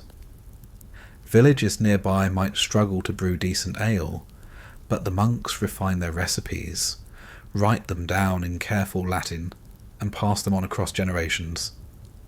Their beer is cleaner, tastier, safer. Their wine is smoother, their mead sweeter. People know it, and they're willing to pay. The monastery becomes supplier, tavern, healer, and sometimes, yes, dealer. Not in the modern sense of shady back-alley transactions, but in the sense that their alcohol finds its way into every corner of medieval life. And it's not just alcohol. Walk past the brewhouse and into the herb garden. Here, rows of sage, rosemary, mint, fennel, and wormwood grow under careful hands. And the monks know their plants. They tend them with the same devotion they give to scripture, labelling them in neat herbals, drawing their shapes in manuscripts, scribbling notes on their effects. They're not scientists in the modern sense, but they are observers. They record that sage sharpens memory, that fennel eases digestion, that wormwood drives out worms. They may not understand the chemistry, but they understand results. And they use those herbs not just in food, but in brews, wines, and tonics. This is where the healer side emerges. A sick traveller arrives, shivering with fever. The infirmera, the monk in charge of caring for the ill, doesn't have antibiotics or painkillers. He has ale infused with rosemary, wine laced with sage, mead mixed with mint. He pours a cup, murmurs a prayer, and hands it over. The traveller drinks, feels warmth spread through his chest, and maybe, just maybe, improves. Or maybe he dies anyway, but at least the monastery tried. In a world where medicine is guesswork, alcohol is the base of almost every cure. The monks themselves rely on it too. Long nights of chanting leave throats raw. A sip of honeyed mead soothes the burn. Endless hours bent over manuscripts strain the eyes. A cup of wine, for circulation, makes the work bearable. Fasts leave bellies empty, but beer, rich with calories, fills the gap without breaking the rules. They tell themselves it's moderation, but moderation in a medieval monastery still means multiple mugs of ale a day, plus wine at feast days, plus mead on special occasions. No one's sober, not really, but no one complains either. And sometimes the line between healer and dealer blurs. Merchants arrive at the gates, seeking barrels of ale or bottles of spiced wine to resell in towns. Nobles send servants with coin to purchase monastic mead for feasts. Even other monasteries trade recipes and barrels, a holy exchange of liquid salvation. Monks insist the profit serves God, funding manuscripts, feeding the poor, repairing roofs. And it does. But it also keeps their cellars stocked, their gardens flourishing, their brewing vats bubbling without end. Villagers know where to go when the local tavern's beer tastes like swamp water. They walk to the monastery, bow to the gatekeeper, and beg for a jug of the good stuff. Sometimes they pay. Sometimes they trade chickens, wool, or labour. Sometimes, if they're especially poor, they just beg. And often the monks oblige, not because they're soft-hearted, but because charity is part of their image. A monastery that denies beer to the poor risks looking unholy. A monastery that shares looks generous, godly and wise. Beer becomes a tool of reputation as much as hydration. Of course, not everyone approves. Priests in town complain that monks grow rich off brewing while parish churches struggle. Critics whisper that monks spend more time at their vats than at their prayers. And villagers sometimes grumble that the monks sell their beer at too high a price, hoarding the good stuff behind stone walls. But complaints don't stop demand. Everyone knows monastery brews are safer, tastier, and stronger. No one refuses a cup when it's offered. The healer side has darker corners too. Some monastic recipes stray close to dangerous. Wormwood-infused ale for stomach worms can just as easily cause hallucinations. Wine laced with nightshade for surgical pain might kill faster than the wound. Mead thickened with poppy resin numbs agony, but also breathing. Monks don't always know the risks. They experiment, record, adjust, and sometimes bury the failures in unmarked graves. But in a time when every illness feels like punishment, people are grateful for any attempt, even risky ones. This is how monasteries earn reputations as both sanctuaries and sorcerers' dens. To some, they're holy breweries, turning God's gifts into life-saving drinks. To others, they're dabbling too close to witchcraft, mixing herbs and potions better left untouched. A monk stirring poppy into wine looks suspiciously like a witch stirring mandrake into a cauldron. But the robes, the Latin prayers, the authority of the church protect them. The same recipe that condemns a midwife as a witch makes a monk a healer. The difference isn't in the brew, it's in who holds the spoon. Even so, the monks sometimes lean into their dealer role more openly than they admit. Feasts at monasteries are legendary. Nobles dine in guest halls, sipping endless cups of wine. Pilgrims are given mugs of ale, generous enough to make them forget their blisters. Festivals spill out from cloisters into nearby villages, with barrels rolled into squares, mugs passed freely. The line between worship and intoxication blurs until no one's sure whether the singing is hymn or tavern song. And the monks, cheeks flushed, insist it's all for God's glory. You realise how central brewing is to the medieval monastery. It's not a side project. It's survival, medicine, profit, reputation, charity and joy rolled into one. Every monk knows the recipes, even if only a little. Every cellar smells of yeast. Every cloister hums with the quiet bubbling of fermentation. Brewing is prayer in liquid form. And whether they admit it or not, monks aren't just holy men.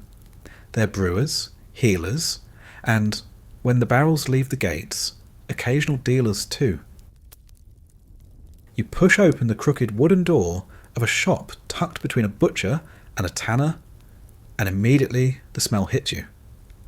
It's not the sour rot of meat or the sharp sting of urine-soaked hides. It's something else. A wave of spices, herbs, powders, and oils floods your nose all at once. Sweet cinnamon fights with bitter wormwood, while dried lavender mingles with sulphur and vinegar. The air is thick enough to taste, every breath coating your tongue with the ghost of medicine and poison alike. You've stepped into the world of the apothecary, the closest thing a medieval town has to a pharmacy. The shelves stretch high, lined with jars, boxes and sacks. Some are labelled in Latin, neat script scratched onto fading parchment. Others are unlabelled, their contents a mystery unless you're the man who mixed them. Roots hang from the rafters, bundles of sage and rosemary drying beside clusters of garlic. Strange powders glimmer in little vials, red, yellow, green, though whether they come from spices, minerals, or ground-up beetles, you can't tell. There are liquids too. Bottles of oil, vinegar, honey, wine, all infused with things floating ominously inside. The place is part shop, part laboratory, part church, and part carnival sideshow. The apothecary himself appears from behind a curtain. He wears a robe that's half stained from years of spills and half perfumed from the herbs he handles. His hands are ink-stained from record-keeping and sticky from honey used to sweeten bitter concoctions. He is equal parts merchant and healer, salesman and scientist, trusted saviour and suspected fraud. Everyone comes to him eventually, because when pain strikes, when fever rises, when childbirth drags on too long, the apothecary is the one with something to offer. Not cures, never cures, but something. And in a world where something is often all you have, that's enough. You wait your turn behind a noble servant clutching a coin pouch, a widow with a basket of eggs for barter, and a soldier holding his stomach as if it's about to spill open. One by one, they make their requests. The servant demands a spice-laden tonic for his master's digestion. The widow asks for a salve to rub on a child's rash. The soldier begs for anything that will dull the pain long enough to march again. The apothecary nods, mutters, and moves quickly, his hands darting from jars to vials to powders, mixing, grinding, and stirring. The process looks chaotic, but it's ritual to him. He sprinkles dried fennel seeds into wine for the noble. He smears pig fat with honey and sage for the widow. He crushes poppy resin into a sticky paste for the soldier, rolling it into a ball small enough to swallow whole. Each patient leaves clutching their remedy, hope clinging to their faces as tightly as the smell clings to their clothes. Whether it helps or harms is another matter, but the transaction is complete, and hope is often worth the price alone. For you, the apothecary's shop is overwhelming.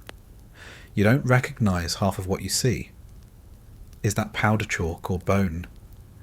Is that vial filled with olive oil or lamp oil? One jar holds dried lizards, another crushed pearls.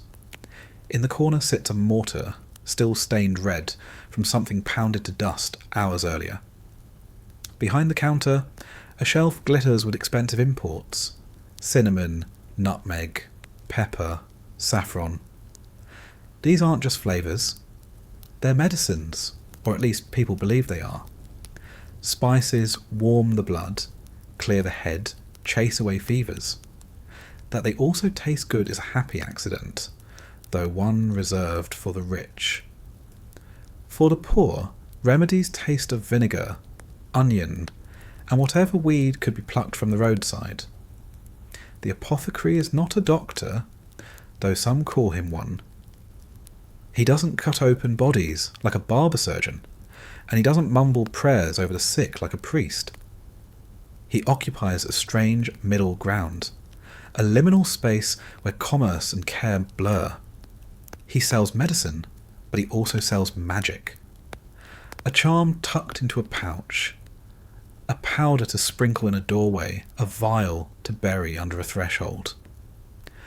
People ask him for remedies against witches, against curses, against the evil eye.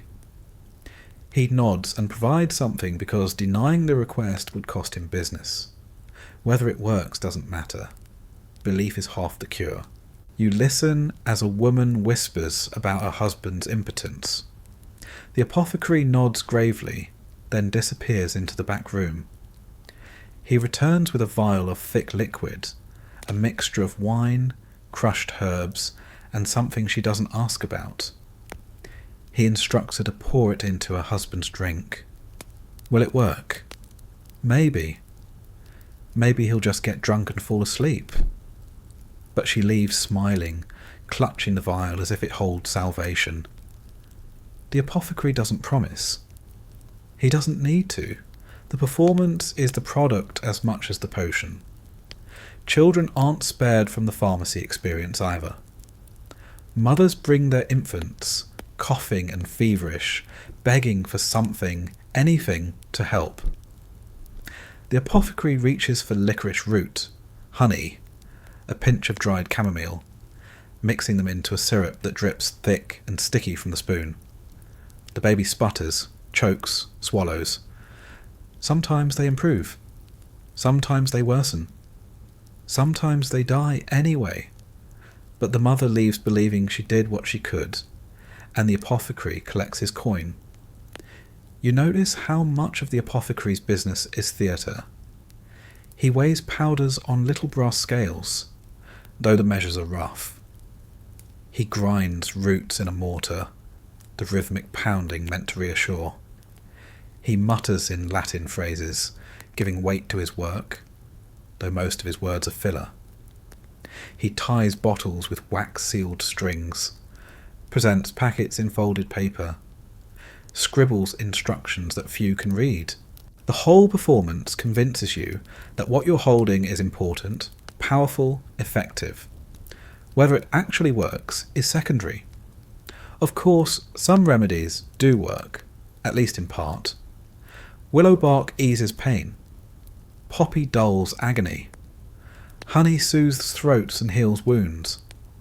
Garlic fights infection. Wine cleans cuts better than water. These aren't miracles, but they're enough to build trust. And once trust is built, the apothecary can sell you powders of crushed gemstones, tonics of ground bone, and elixirs of snake flesh without too much skepticism. The line between medicine and nonsense is thin, but the apothecary dances on it daily, never losing his balance. The shop is also dangerous. Powders spill, herbs mix. Rat droppings blend with dried seeds. The apothecary's hands aren't clean, his tools rarely washed. A remedy for fever might carry more sickness than it cures. A salve for wounds might rot the flesh instead of healing it. Customers return, demanding explanations. The apothecary shrugs. God's will, he says. Sometimes the cure isn't enough. Sometimes the illness was too strong. Sometimes the devil interfered. People nod, accept, and keep coming back. Because where else will they go? The apothecary's role extends beyond the shop walls. He supplies physicians who prescribe his mixtures to noble patients. He sells bulk herbs to monasteries who turn them into remedies for pilgrims. He whispers advice to midwives, slipping them powders for childbirth. He even sells to poisoners, though never openly, always under the guise of legitimate trade. A vial of nightshade, a lump of arsenic, a jar of strange mushrooms. They leave the shop wrapped in cloth, handed over with a knowing glance. The apothecary doesn't ask questions, he just counts the coins. You realise how central this figure is to medieval life. He is pharmacist, grocer, healer, magician, and businessman rolled into one. His shop is a lifeline for the desperate, a treasure chest for the curious, a danger zone for the unlucky. You walk out clutching your own small packet of dried herbs, your nose still filled with a thick smell of powders and oils, your mind buzzing with uncertainty. Will it help? Will it harm? Will it do nothing at all? You won't know until you swallow it. And that's the medieval pharmacy experience. Hope sold by the ounce, wrapped in paper, sealed with wax, flavoured with honey, grounded in faith as much as science. A place where every purchase is a gamble, every remedy is both salvation and risk, and every visit leaves you wondering if the apothecary is healer, charlatan, or both at once. You wake one morning with an ache in your stomach, not the ordinary hunger that gnaws at you daily, but something sharper, twisting deeper. In a modern world, you'd walk to a pharmacy, describe your symptoms, and receive something tested and labelled. Here, in the Middle Ages, you have no such certainty. What you have instead are charms, potions, and superstitions. Remedies passed through whispers, inherited from grandmothers, scribbled in shaky Latin by monks, or invented on the spot by someone who claims they once saw it work. The first suggestion comes from your neighbour. She insists you must tie a sprig of sage to your belt. Sage is powerful, she says, holy even, a plant that remembers and protects. If you wear it close to your body, the pain will ease. You do it, because refusing seems foolish. Maybe it helps, maybe it doesn't. The ache remains, but you tell yourself it feels a little less. Already you see how superstition works. It doesn't need to cure, only to convince. Later, someone else tells you to recite a charm. Not a prayer, not quite, but words arranged in a way that feels ancient, mysterious, half Christian and half pagan. You whisper the words over your belly, repeating them 3 times while making the sign of the cross. The words don't make sense, but sense isn't required. Repetition is. Ritual is. The act itself brings comfort, and comfort is as close to medicine as most people will get. Charms are everywhere. To stop bleeding, you press a stone to the wound while reciting the names of saints. To cure fever, you drink water poured over church bells while muttering the paternoster backwards. To heal toothache, you write certain words on parchment and wear it around your neck until the pain fades. Some swear by whispering charms into bread before eating it, others by tying written charms into little bags and hanging them from children's necks. In every case, the words matter less than the belief. Potions, too, are a strange blend of ingredients and faith. You might be given a cup of wine, boiled with rosemary and onion, the mixture so pungent you can hardly swallow. You gag, choke, and drink it anyway, because the healer insists it will draw the sickness out. Or perhaps you're handed a thick paste made of garlic, honey and pig fat, told to rub it on your chest until the pain subsides. Sometimes it works, sometimes it does nothing, sometimes it makes things worse. But the act of doing, of consuming, of rubbing, of following the healer's words, becomes medicine in itself. Some remedies drift further from reason. A child with a fever might be passed through a split tree trunk at dawn, the parents believing the illness will stay behind in the wood. A man with gout might be told to bury a piece of raw meat in the earth, transferring his pain into the soil. Women struggling with childbirth might be given potions made of powdered coral, burned feathers, or even ground bones. Each ingredient chosen not for science, but for symbolism. Coral is red like blood. Feathers are light like breath. Bones are strong like life. Symbol becomes cure, even when nothing changes in the body. And then there are the remedies that sound more like curses. To cure epilepsy, some advise drinking the blood of a freshly killed animal, still warm. To stop nightmares, others hang a donkey's hoof over the bed.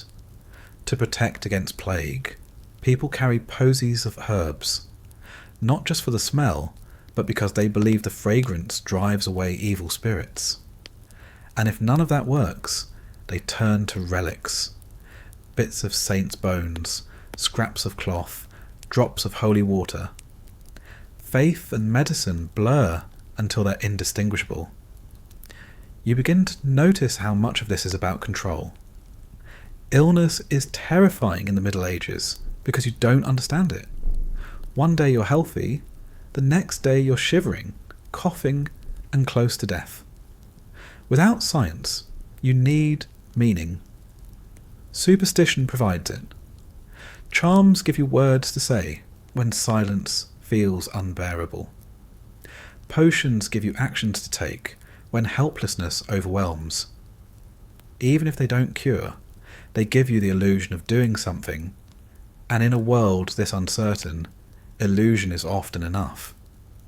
But superstition has its dangers. People believe too strongly in symbols and ignore practical remedies. A wound is left untreated because a charm is tied to it. A fever worsens because a potion of vinegar and ashes is trusted over rest and water. Worse, suspicion follows anyone whose charms work too well. If a healer's potion succeeds where others fail, neighbours whisper of witchcraft. The same words that heal can condemn. The same potion that comforts can accuse. You see this most in childbirth. Women rely on charms, reciting prayers or wearing amulets during labour.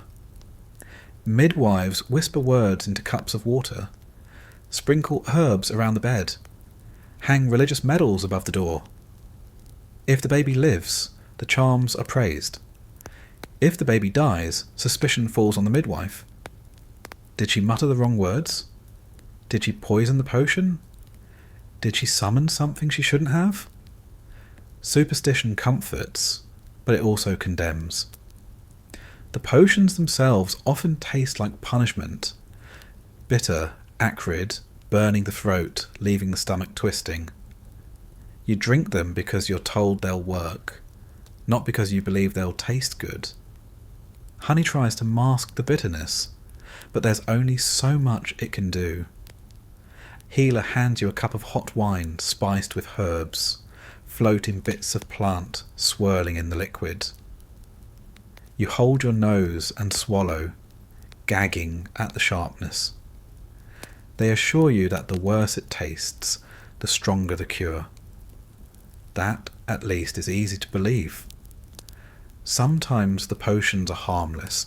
A tea of chamomile might calm you. A cup of mint might ease nausea. Garlic might truly fight infection.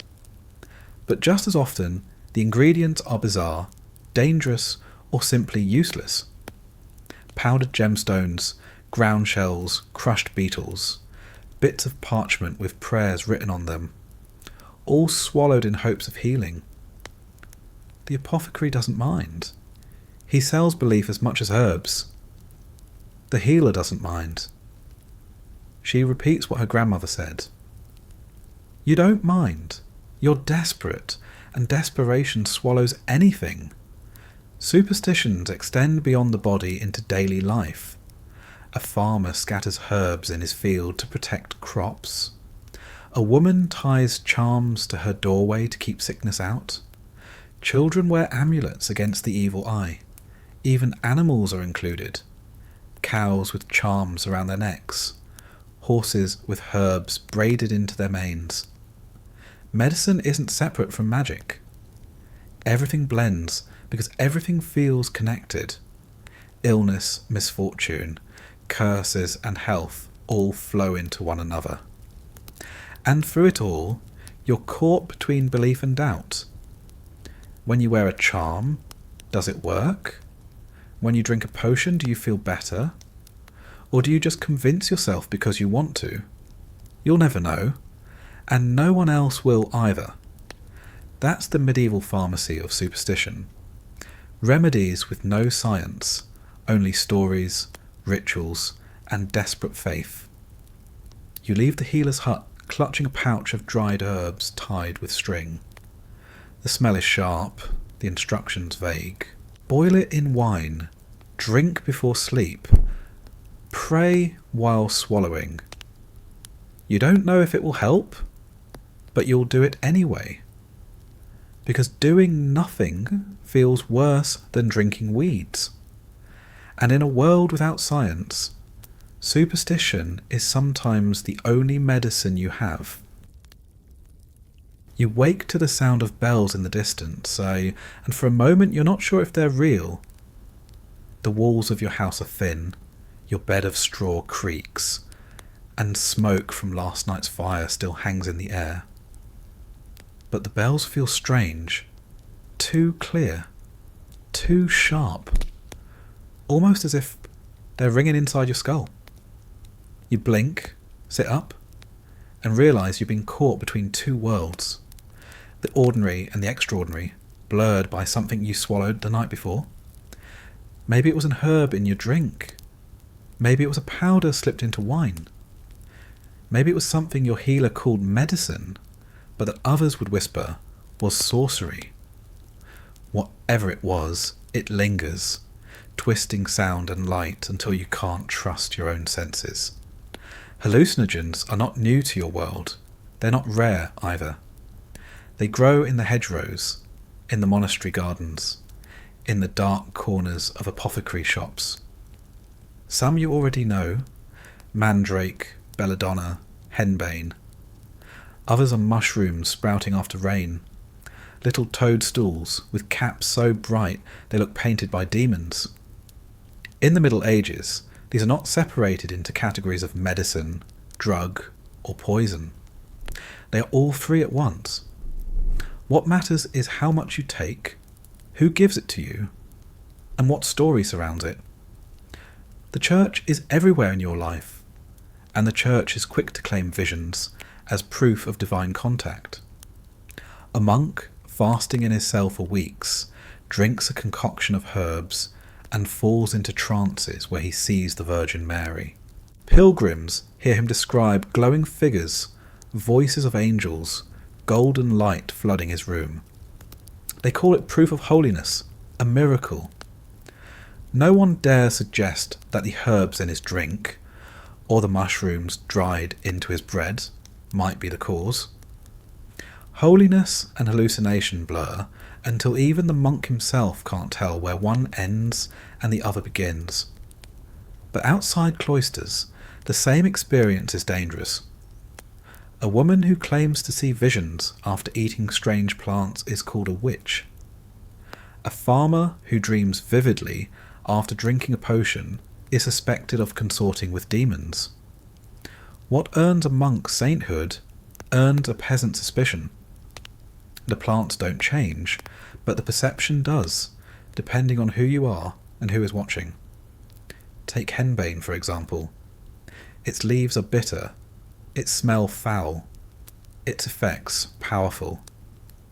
Brewed into a drink, it causes dizziness, delirium, and visions. A healer might give it to a patient screaming in pain, hoping to quiet their body. The patient drifts into a fog where shapes blur, voices echo, and angels or devils seem to appear. If they wake calmer, the healer is praised. If they don't wake, the healer is cursed. Henbane doesn't care. It simply does what it does, twisting the mind into strange shapes. Mushrooms, too, make their appearance. You see them after rain, little red caps with white spots, or duller browns clustered at the base of trees. Some are harmless, tossed into soups for flavour. Others are deadly, turning lips blue and bodies cold, and some are somewhere in between, neither food nor death, but doorways. People who eat them describe spinning colours, voices carried on the wind, a sense of floating outside their bodies. In a world without science, these aren't dismissed as chemical tricks. They are taken as messages, God speaking, saints visiting, spirits whispering. Sometimes the visions are comforting. Sometimes they are terrifying. Either way, they are never ignored. Monks are not the only ones who experiment. Villagers dabble too. A healer mixes herbs into ointments and tells a patient to rub them on their chest. The skin absorbs the toxins and the patient begins to feel light, untethered. They report dreams of flying over fields, of drifting through clouds. Word spreads that witches use the same ointments, smearing them on broom handles, straddling them, and flying through the night. The ointments contain belladonna, henbane, mandrake, all hallucinogens strong enough to convince you you've left the ground. The broomstick itself isn't magical. The sensation is. But in the Middle Ages, No one doubts that these women are truly soaring, their minds carrying them where their bodies cannot. Not all visions are celebrated. Some are feared. A man who claims he saw demons in his dreams after drinking a potion is dragged before a priest. The priest questions him, accuses him, perhaps beats him. Was the vision sent by God to test him, or by the devil to tempt him? Either way, suspicion clings. People avoid him, muttering that he has seen too much, that his mind is not his own. Hallucinogens don't just twist the senses, they twist reputations. And yet people keep taking them. Pain is constant, sleep is fragile, fear is endless. A plant that can quiet screaming, soften pain, or transport the mind away from the mud and hunger is too valuable to ignore. You lie on your straw mattress, teeth rotting in your jaw, stomach cramping, and someone offers you a cup of wine laced with herbs. You know it might bring visions. You know it might bring death. You drink anyway, because the alternative is more suffering. For a few hours you float. You see lights where there are none, hear choirs where there is silence. Maybe you call it God. Maybe you call it madness. It doesn't matter. It feels better than reality. The church wrestles with these experiences constantly. Saints' lives are filled with visions, trances, voices. Were they caused by fasting, by exhaustion, by God, or by herbs slipped into food? No one can say, but people believe, because belief is easier than doubt. When a monk describes the Virgin speaking to him in glowing light, pilgrims flock to his monastery, bringing offerings, seeking blessings. His visions become prophet. His hallucinations turn into relics. The church may not encourage hallucinogens, but it benefits from their effects all the same. In villages, the line is sharper. A woman who brews a potion that makes a man see angels is praised if he recovers. She is condemned if he dies. Superstition judges her more than science ever could. The same herbs that create visions of saints in monasteries create accusations of witchcraft in cottages. Who uses them and for what matters more than what they actually do. You imagine yourself in a dark room, a single candle flickering, a cup of cloudy wine in your hand. The healer tells you to drink. You do. The taste is bitter, the smell pungent, but you choke it down. Minutes later your limbs feel heavy, your eyes widen, the candlelight begins to ripple. Shadows stretch across the walls, growing, twisting. Figures emerge from the dark. Maybe angels, maybe demons, maybe nothing at all. You can't tell. Your body is trapped, but your mind is elsewhere. The healer sits beside you, muttering prayers, watching carefully. To her, this is medicine. To you, it feels like stepping into another world. The visions can be cruel. Not every trip is divine. Some people scream in terror, clawing at their own skin, convinced insects crawl beneath it. Some convulse, thrash, and foam at the mouth. Others weep uncontrollably, begging for forgiveness for sins they can't name. These are the darker sides of hallucinogens, the ones whispered about in hushed voices. They prove, to many, that such plants open doorways not to heaven, but to hell. And yet those same plants continue to be used, because they are sometimes the only tools available. In your world, there is no concept of recreational use. No one takes these substances for fun. They take them because they are sick, or in pain, or desperate for answers. The visions are side effects, not goals. But the side effects leave their mark. They shape beliefs, fuel stories, reinforce fears. They make saints of some and witches of others. They turn medicine into miracles and accidents into accusations. So you keep living in a world where hallucinogens are both cure and curse. You drink the potions, swallow the powders, rub the ointments. You hear voices, see lights, dream of flying. You tell yourself it was God, or perhaps the devil, or perhaps just your mind playing tricks. You never really know.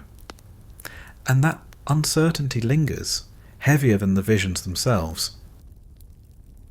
The firelight flickers across the village square, and you watch the shadows dance along the walls of timber-framed houses. People gather, muttering, eyes darting to one another, voices low and sharp. At the centre stands a woman, wrists bound, hair tangled, eyes wild with fear. She isn't accused of theft or murder or blasphemy. She is accused of herbs. That's how fragile the line is in your world. A bundle of dried plants hanging from the rafters can be enough to mark you as suspicious. A jar of ointment, a pouch of powders, a recipe whispered to a neighbour. These are all medicine when practiced by a monk in a cloister. But in the hands of a peasant woman, they become witchcraft. Healing and heresy are separated not by science, but by reputation, by gender, by rumour. You see it happen again and again. A child falls sick, coughing through the night. A mother desperate for help goes to a local healer, often a midwife or wise woman. She receives a potion, wine mixed with herbs, perhaps belladonna in trace amounts, perhaps a smudge of mandrake root. The child improves, and the mother praises the healer's wisdom. But if the child dies, the healer is blamed. The potion becomes poison, the herb becomes evidence of malice, the healer becomes a witch. The suspicion grows strongest around plants known for their power. Mandrake, with its twisted human shape, already reeks of sorcery. Belladonna, with its glossy black berries, looks like a temptation sent by Satan. Henbane, with its foul odour and dizzying effects, is tied to hallucinations of flying. Anyone who gathers such plants in the fields risks being seen as a servant of dark forces. And yet, those same plants are the strongest tools for pain relief, sleep, and healing. The paradox is cruel. Use them, and you risk suspicion. Refuse them, and you watch people suffer needlessly. Monks and apothecaries, wrapped in the authority of the church, escape suspicion most of the time. Their gardens brim with herbs, their shelves lined with jars, their recipes filled with the very same ingredients that condemn villagers. But their Latin labels, their prayers over the mixtures, their clerical robes, all serve as shields. They are healers because the church says so. A woman in a cottage doing the same work is a witch because the church says so. The difference is costume, not content. You hear stories whispered of ointments used by witches. Recipes scribbled in the margins of trial records describe with fascination and fear.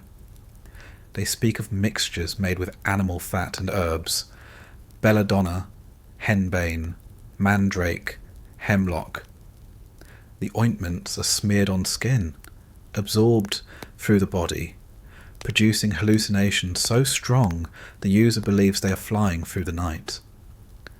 They imagine themselves at Sabbaths, dancing with demons, consorting with spirits. Are they really flying? No. But when you wake from such a dream, heart racing, skin tingling, body sweating, it feels real enough. To inquisitors, that feeling is proof. Even without ointments, herbs are suspicious when used in the wrong way.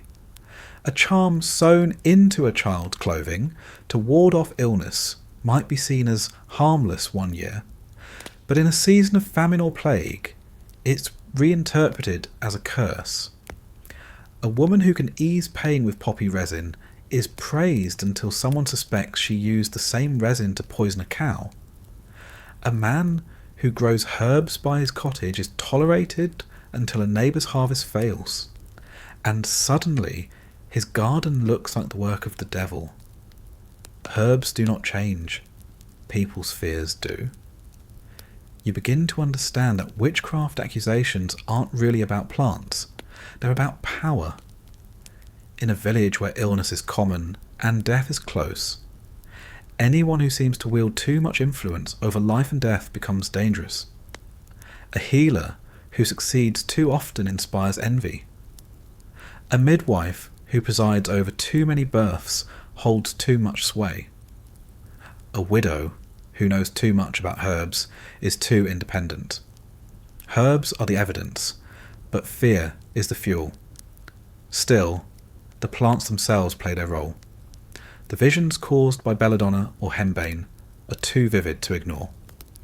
The floating sensations from ointments feel too real to dismiss.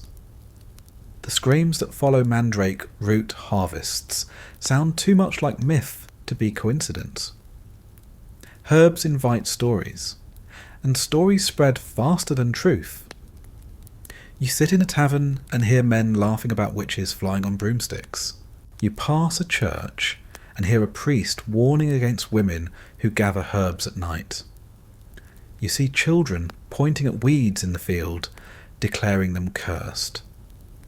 The suspicion seeps into every part of life until no plant feels entirely safe. And yet people keep using them. They have no choice. Pain demands relief. Childbirth demands aid.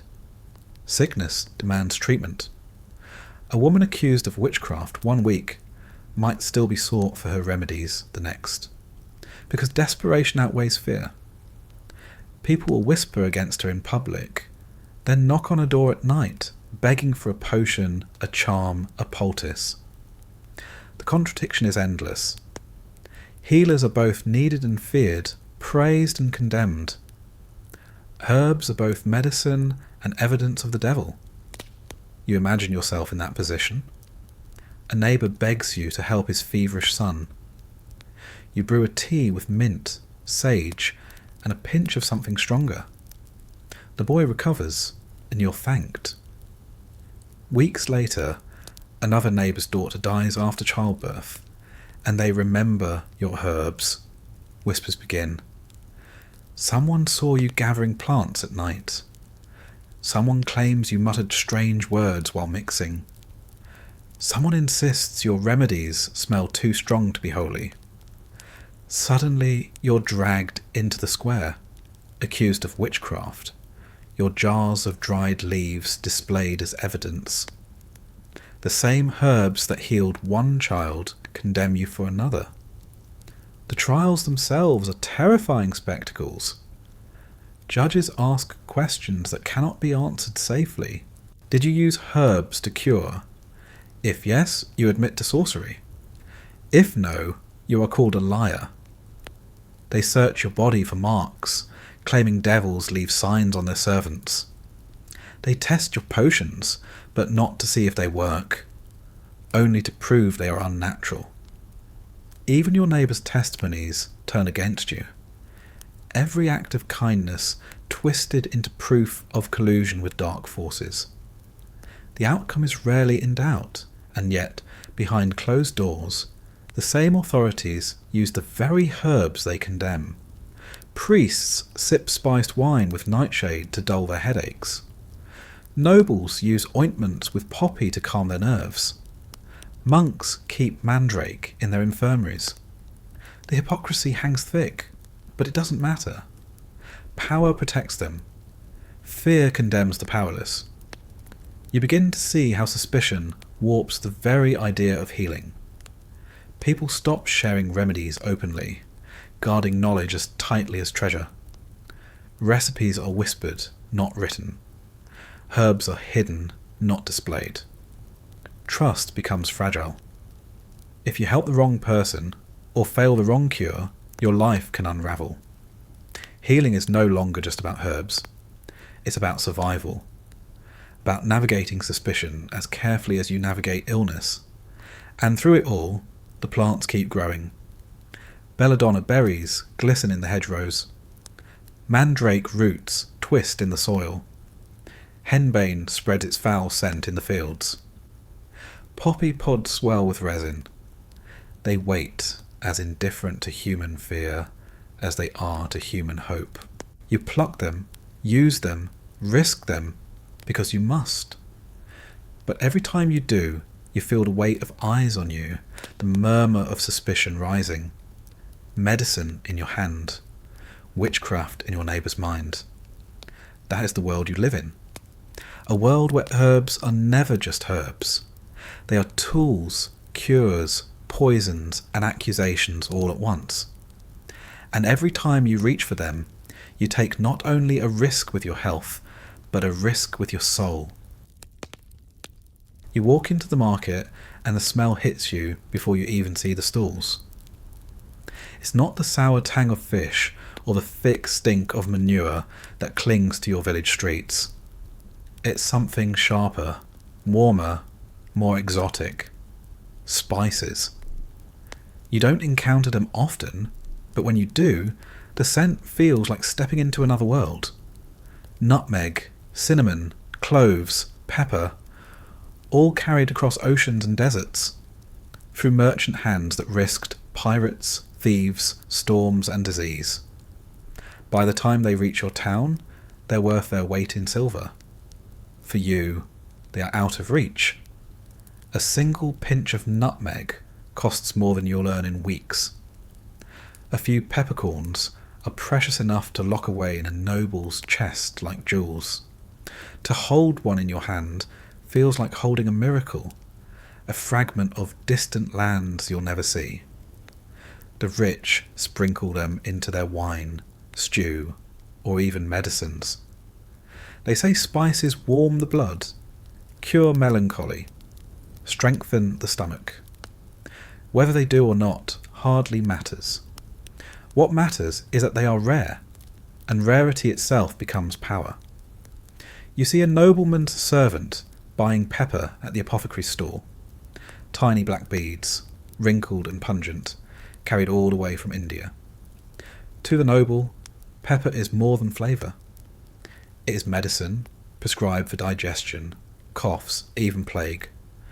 Grind it into a powder, stir it into wine, swallow it with prayers. The noble believes it keeps sickness at bay, though to you it's just a spice. But in a world with no real cures, belief is half the battle. Nutmeg is rarer still. A seed from trees that grow on islands most people can't find on a map.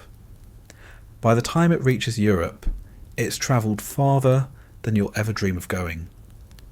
Apothecaries grind it into powders, nobles grate it into dishes, and physicians declare it a miracle drug. It's said to heal headaches, ward off plague, improve fertility, and strengthen the heart. You hear these claims in awe, knowing you'll never taste it. To you, nutmeg is more myth than reality. A thing you hear about but don't see. Unless, of course, you happen to peek into the kitchens of the wealthy. There, nutmeg sits in jars, grated over meat, stirred into wine, used not just for healing but for showing off. Cloves, cinnamon, saffron, each spice carries the same dual role of medicine and luxury. Cinnamon is boiled into syrups for coughs. Cloves are pressed against aching teeth. Saffron is steeped into teas for fevers. But no one in your world uses them casually, and they are locked in cupboards, rationed out in pinches, treated like holy relics. A noble who serves spiced wine at a feast doesn't just feed his guests.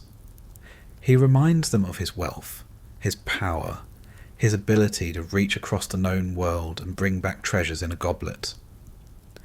For ordinary folk, spices are stories. You hear of them more than you taste them. You hear they come from lands where the air itself smells of cinnamon, where pepper grows on trees, where saffron fields glow golden like the sun. The stories are half myth, half merchant's lie, but they spread anyway, filling your imagination with flavours you'll never know. When you do encounter them, a single peppercorn ground into a feast stew, a hint of saffron in a noble's broth, it feels like tasting heaven. You don't question whether it heals. The taste alone convinces you it must. The apothecary, of course, loves spices. They are his most expensive stock, the ingredients he displays in small jars like treasures. He sells them as medicine, wrapped in Latin phrases that make them sound even more powerful. Pepper for coughs, cinnamon for fevers, nutmeg for the plague. Do they work? Perhaps, perhaps not. But customers don't care. They hand over coins gladly, because buying nutmeg feels like buying hope itself. For the poor, the closest thing to exotic medicine is garlic or onion, pulled from gardens and boiled into every dish. They lack the glamour, but they carry their own reputation. Garlic is said to cleanse the blood, onion to ward off illness. They stink, but they're available, and they're free if you grow them yourself. You cling to them because you can't afford saffron or nutmeg. Your body smells of garlic, not cloves, but at least it's something. You see how spices become symbols of wealth. A nobleman's chest of peppercorns is as valuable as his silver. Spices are given as dowries, recorded in wills, traded like currency. In some towns, you can pay taxes in pepper. Imagine that. A handful of black beads worth enough to satisfy a lord. You picture yourself holding one in your hand, wondering how something so small could hold so much power. Spices also fueled superstition. Nutmeg carried in a pouch is said to ward off plague. Pepper stuffed into the nose is believed to block disease from entering the body. Saffron sprinkled in a bed is said to increase passion. Cinnamon in a potion to strengthen memory. None of it is tested, none of it proven, but in your world, proof isn't needed. If a spice is rare, it must be powerful. And if it's powerful, it must heal. Of course, not everyone trusts them. Priests sometimes warn that exotic powders tempt the soul, that their allure is too close to sin. They argue that God gave every region its own herbs, and importing foreign ones is prideful, a rejection of what he provided. But those same priests sip spiced wine at noble feasts, eyes closed in pleasure, sermons forgotten. Hypocrisy is as common as hunger. The irony is that while nobles sprinkle nutmeg into wine for luxury, peasants may never taste it in their entire lives. The gap between classes is written not just in clothing or castles, but in flavour. You chew coarse bread, chew onions, drink ale. They dine on meats glazed with saffron, sweets laced with cinnamon, and wines perfumed with cloves. Their very medicine tastes better than your food. You feel the injustice keenly, but there's no remedy for that either. Yet spices keep coming, carried along routes that stretch for months, years. Merchants grow rich, kingdoms rise and fall, wars are fought over nutmeg and cloves.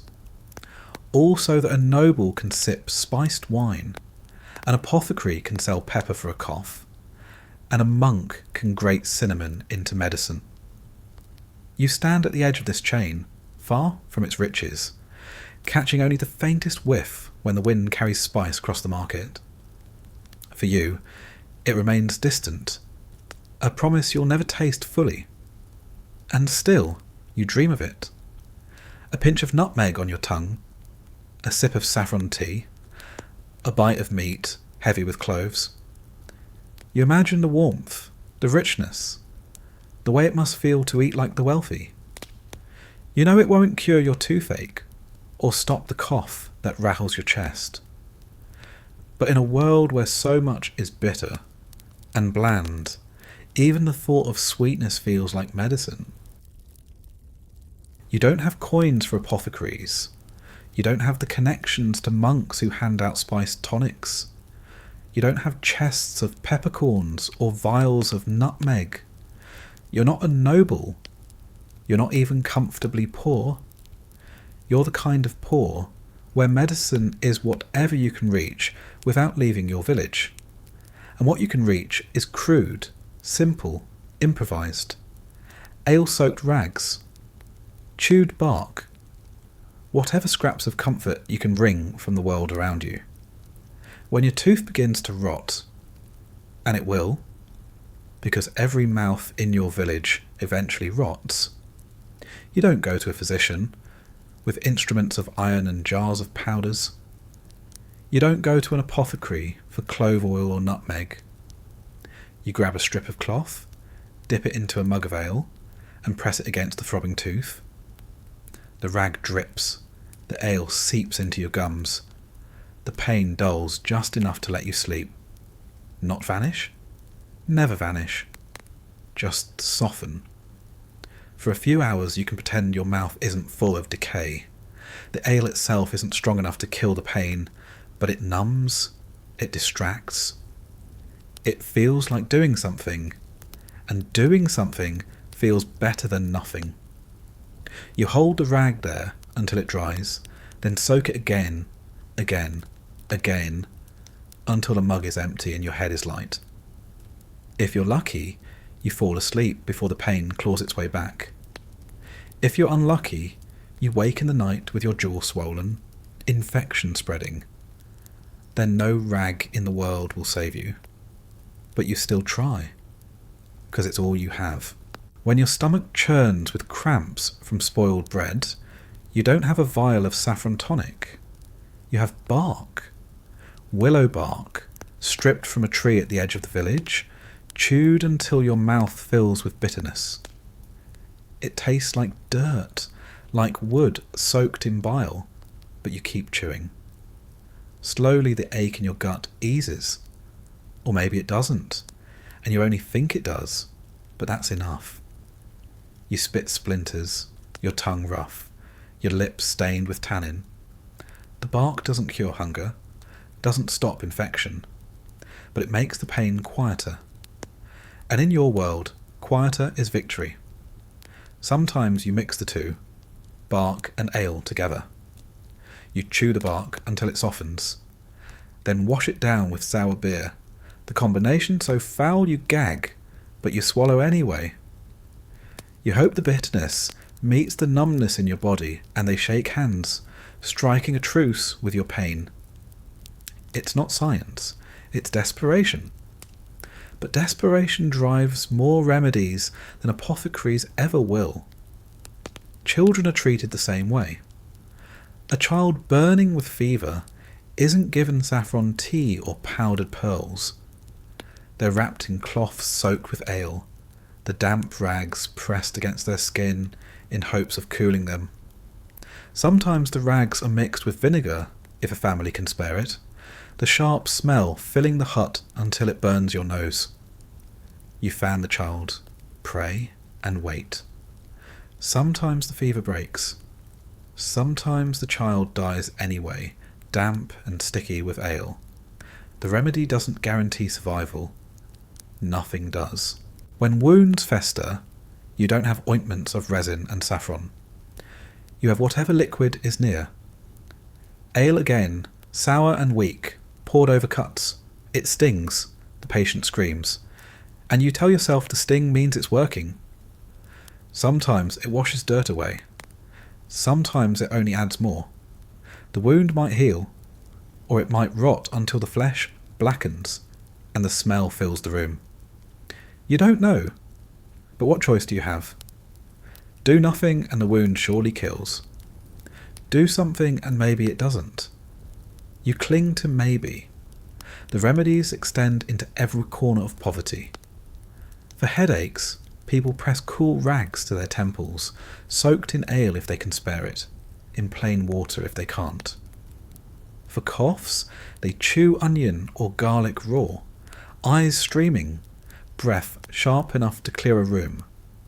For sleeplessness, they chew valerian root if they know where to find it, or drink ale until their body collapses. For childbirth, when the pain grows unbearable and there's no apothecary in sight, women bite down on sticks or strips of bark, chewing until their teeth splinter. It distracts them from the tearing pain in their bodies, though not for long. You hear stories of families inventing their own charms.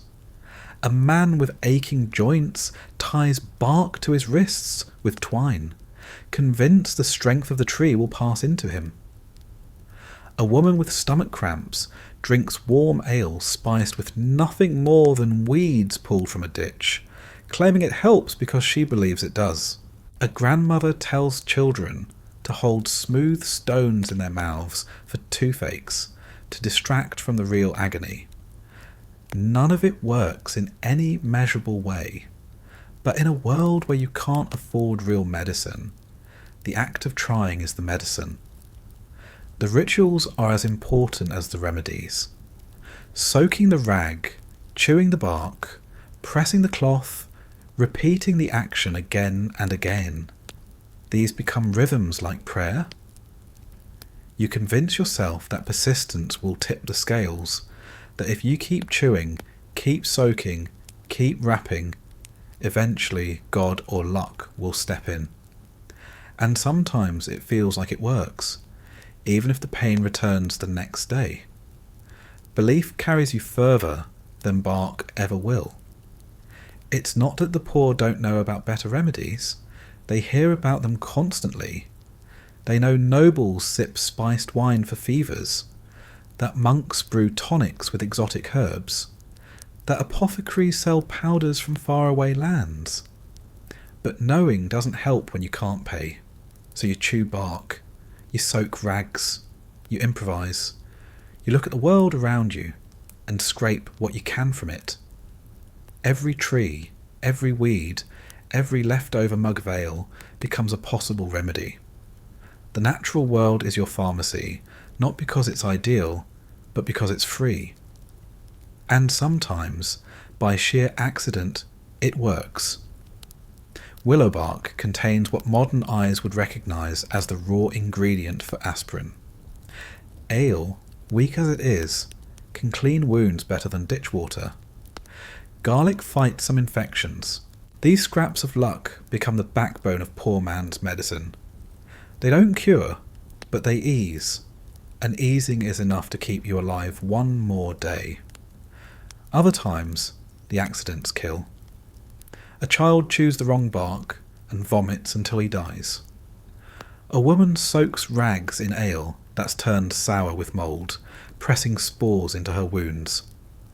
A man drinks too much to numb his toothache and never wakes. Medicine and poison are never far apart, especially when you're improvising with no guide but rumour, but you risk it anyway because pain leaves no room for caution. You live in a cycle of constant patchwork remedies. Toothaches, headaches, stomach cramps, fevers, infections, childbirth pains. All met with ale-soaked cloths, chewed bark, garlic, onion, vinegar, smoke. Nothing measured, nothing certain, everything guessed. You try, you pray, you repeat. And sometimes, against all odds, you survive. You look at your rag dripping with ale, your jaw aching around splinters of bark, and you realise this is your pharmacy. No jars, no scales, no labels, just scraps, rags, bark, and belief. It's not noble medicine, it's not monkish medicine, but it's yours. And in the Middle Ages, survival belongs to those who take what they can, even if it's nothing more than a cloth dipped in beer and a mouthful of wood. The air is thick with sweat, iron, and smoke. You're standing among soldiers who have marched for days, their armour creaking, their stomachs empty, their nerves stretched thin. You grip a weapon you barely know how to use, and your mouth is dry. Not with thirst, though you're always thirsty, but with dread.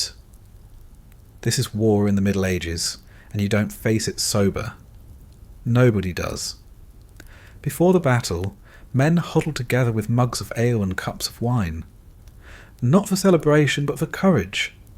Liquid courage, though no one calls it that. It steadies the hands, loosens the fear, makes the impossible task of charging towards steel and arrows seem almost reasonable. Weak ale isn't enough for this. The captains hand out stronger stuff. Mead, wine spiced until it burns the tongue. Anything that pushes terror just far enough away to let you move forward. You drink, and your belly warms. The fog settles in your head. You're not braver, not really, but you're dulled, and dulled is enough. The shouting doesn't sound so terrifying anymore. The sight of sharpened blades doesn't paralyse you, as it did a moment ago. Alcohol becomes armour, thin but essential, wrapping your fear in a haze just thick enough to march. It isn't only alcohol. Some soldiers chew on herbs pressed into their hands by camp followers or healers. Henbane leaves, bitter and foul, said to steady the nerves and numb the body. A few chew willow bark to dull the aches of days on the march.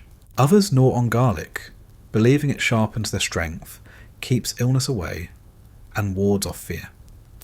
The camp is a mix of smells, sour ale, sharp herbs, sweat, as men prepare not just their weapons, but their minds. On the battlefield, pain arrives quickly. Arrows strike, swords slash, spears pierce. There is no clean fight. Blood soaks the ground, and screams echo across the field. Pain is everywhere, and drugs are the only answer. A soldier wounded in the arm is given a cup of wine so strong he barely tastes it. Another has his wounds washed with ale, the alcohol stinging but cleaning better than filthy water. A third is pressed with a poultice of herbs, chewed by a companion, and spit directly into the wound. It's crude, foul, but it's what they have. The barber surgeons, the men, who double as barbers in peace and battlefield healers in war, carry their own supplies. Jars of vinegar for washing, bottles of wine for numbing, lumps of poppy resin for the worst of the wounded. They aren't doctors in the modern sense. They don't know about infection or antiseptics. They know only that alcohol dulls pain, and that opium can silence a scream. When a soldier is about to have an arrow dug from his flesh, they pour wine down his throat until he passes out, or at least stops thrashing. Sometimes it works. Sometimes the soldier drowns in it. Either way, silence is achieved. The battlefield itself becomes an apothecary of improvisation. Soldiers cut strips of cloth, soak them in wine, and press them against wounds. They chew leaves, spit them into cuts, and call it medicine. Some smear honey into gashes, believing its sweetness carries healing power. Others tie charms around their arms, muttering prayers as if words themselves will stop bleeding. Science has no place here, only speed and desperation. If it dulls the pain, if it slows the bleeding, if it keeps a man alive long enough to stumble off the field, it counts as medicine. You see men swallow substances they barely understand. Powders from apothecaries, sold before the battle, said to bring strength. Strange mixtures of vinegar, herbs, and even ground up bone handed out by commanders who swear they work. The men don't question, they swallow, because questioning doesn't stop arrows. Whether the powders help or harm hardly matters. Belief makes them feel stronger, and sometimes feeling is enough. Not all drugs are for the living. Some are for the dying. A soldier with his stomach split open, guts spilling into the dirt, knows he won't survive. The barber surgeon knows it too. The only kindness left is to press a lump of poppy resin into his mouth, wash it down with wine, and let him drift into silence. It isn't mercy in the modern sense, it's practical. One less scream to rattle the nerves of the others. One less body thrashing in agony. Poppy and wine become a final passage, a way to slip into death without feeling every second of it. Courage itself is often just intoxication. Men who would otherwise flee stand firm because they're too drunk to run. Orders are shouted, and soldiers stagger forward, eyes glazed, laughter spilling out in moments that should be terror. They sing bawdy songs, curse their enemies, and hurl themselves into battle with the recklessness of men who can't fully feel what they're doing. Later, when the fog lifts, the survivors remember the pain. But in the moment, the haze saves them from breaking. Even animals are drugged for war. Horses are given strong wine to make them charge despite fear. Dogs used in sieges are fed herbs to keep them steady. The idea is always the same. Numb the fear, dull the pain, keep moving forward. War doesn't allow room for hesitation, and drugs fill the gap. After the battle, the camp becomes a hospital of groans. Men lie on the ground, wounds raw, limbs missing, bodies fevered. The healers move among them with whatever they have left. Barrels of sour wine, rags soaked in ale, scraps of herbs ground into pastes. They pour, smear, wrap, and pray. Infection will take many anyway, but in the moment, the drugs keep men still, keep them quiet, keep them alive long enough to hope. The camp reeks of blood and vinegar, sweat and wine. The line between battlefield and brewery blurs completely. For the poor soldier, this is medicine. A cup of sour wine, a rag soaked in ale, a lump of bark chewed until spit runs down his chin. For the noble, medicine is a chest of imported spices, jars of ointments, vials of exotic powders. On the battlefield, though, everyone bleeds the same. And in that moment, everyone relies on the same crude relief. Alcohol, herbs, poppy, bark. You realise that drugs in war are not about health. They are about survival. They don't heal. They don't cure. They simply make men fight longer, scream less, die quieter. They fuel courage where none exists, dull agony where it overwhelms, and create illusions of strength where weakness threatens to collapse the line. Every sip of wine, every lump of resin, every rag of ale is a tool of war as much as swords and shields. And when the sun sets over the battlefield, painting the ground red, not with light, but with blood, the soldiers who remain stagger back to camp. Their heads spin from drink, their bodies ache from wounds, their minds flicker with visions half-born from herbs and half-born from trauma. They collapse by the fires, clutching mugs, chewing bark, pressing rags to cuts. And for one night more they live.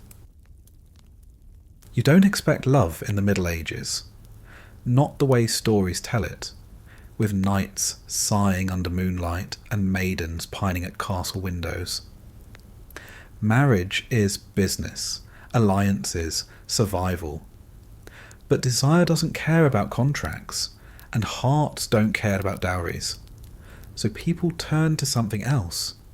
Potions, powders, charms. Love in your world isn't written in letters. It's swallowed in wine, rubbed into skin, worn in pouches around the neck. And just like every other cure in your time, it's as likely to kill as it is to work.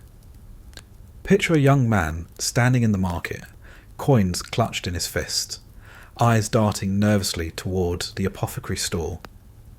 He isn't there for willow bark or sage. He's there for something stronger. He wants a woman to notice him. He wants her to smile, to soften, to let him near. The apothecary knows what he means without asking. He reaches for a jar of herbs, a vial of powder, maybe even a scrap of dried root. Ground into a potion and slipped into wine, it will supposedly make her heart race, her body warm, her eyes soften. He sells it with a wink, knowing the boy will pay any price. Does it work? Perhaps not. Perhaps the wine itself does all the work. But the boy believes, and belief is half the trick. Love potions are everywhere, whispered about in taverns, sold in markets, brewed in kitchens. Some are simple. Wine mixed with honey and cinnamon, sweet enough to flatter the tongue and warm the body. Others are dangerous. Drops of belladonna, sprigs of henbane, powders scraped from strange roots. These do more than warm. They dizzy, confuse, intoxicate. To the untrained, they might look like love. To the unlucky, they look like poison. Fertility mixes are no less desperate. Childbirth is expected of every marriage, and infertility is blamed more often on women than men. A wife unable to produce children faces shame, suspicion, sometimes even accusations of witchcraft. So she turns to remedies. She drinks concoctions made of pounded seeds, boiled roots, animal organs ground into powder. She swallows bitter brews of fennel, sage, and sometimes more exotic imports like nutmeg, if she can afford it.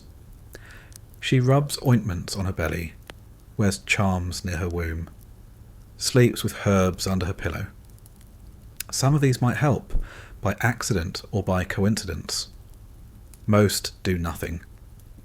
But trying is safer than doing nothing, because at least then you can say you tried. Men, too, fear impotence. They whisper to apothecaries about cures for weakness, about drinks that will restore their vigour. The apothecary nods, grinds herbs, stirs powders into wine, and hands over a potion. Sometimes it's little more than garlic, onion, and pepper mixed until it burns the throat. Sometimes it's exotic spices, nutmeg and saffron and ginger. So costly only nobles can afford them. The man drinks, feels warmth flood his body, and believes he is restored. Perhaps he is. Perhaps the spice is irrelevant, and the belief itself is the cure. But romance cures carry risks. Belladonna can dilate pupils and create the illusion of attraction, but too much blinds. Henbane can loosen the body but also cause hallucinations. Mandrake root is said to inspire passion, but it also inspires death if the dose slips. The same ingredients that heal or soothe can also kill, and the line between enchantment and corpse is thin. Lovers who mix their own potions often find themselves poisoning the very people they hope to win. Superstition fills the gaps where herbs falter. Women wear amulets shaped like hearts or carved from stones, believing they bring love. Men carry pouches filled with hair, fingernails, or bits of clothing from the women they desire, convinced it will bind affections.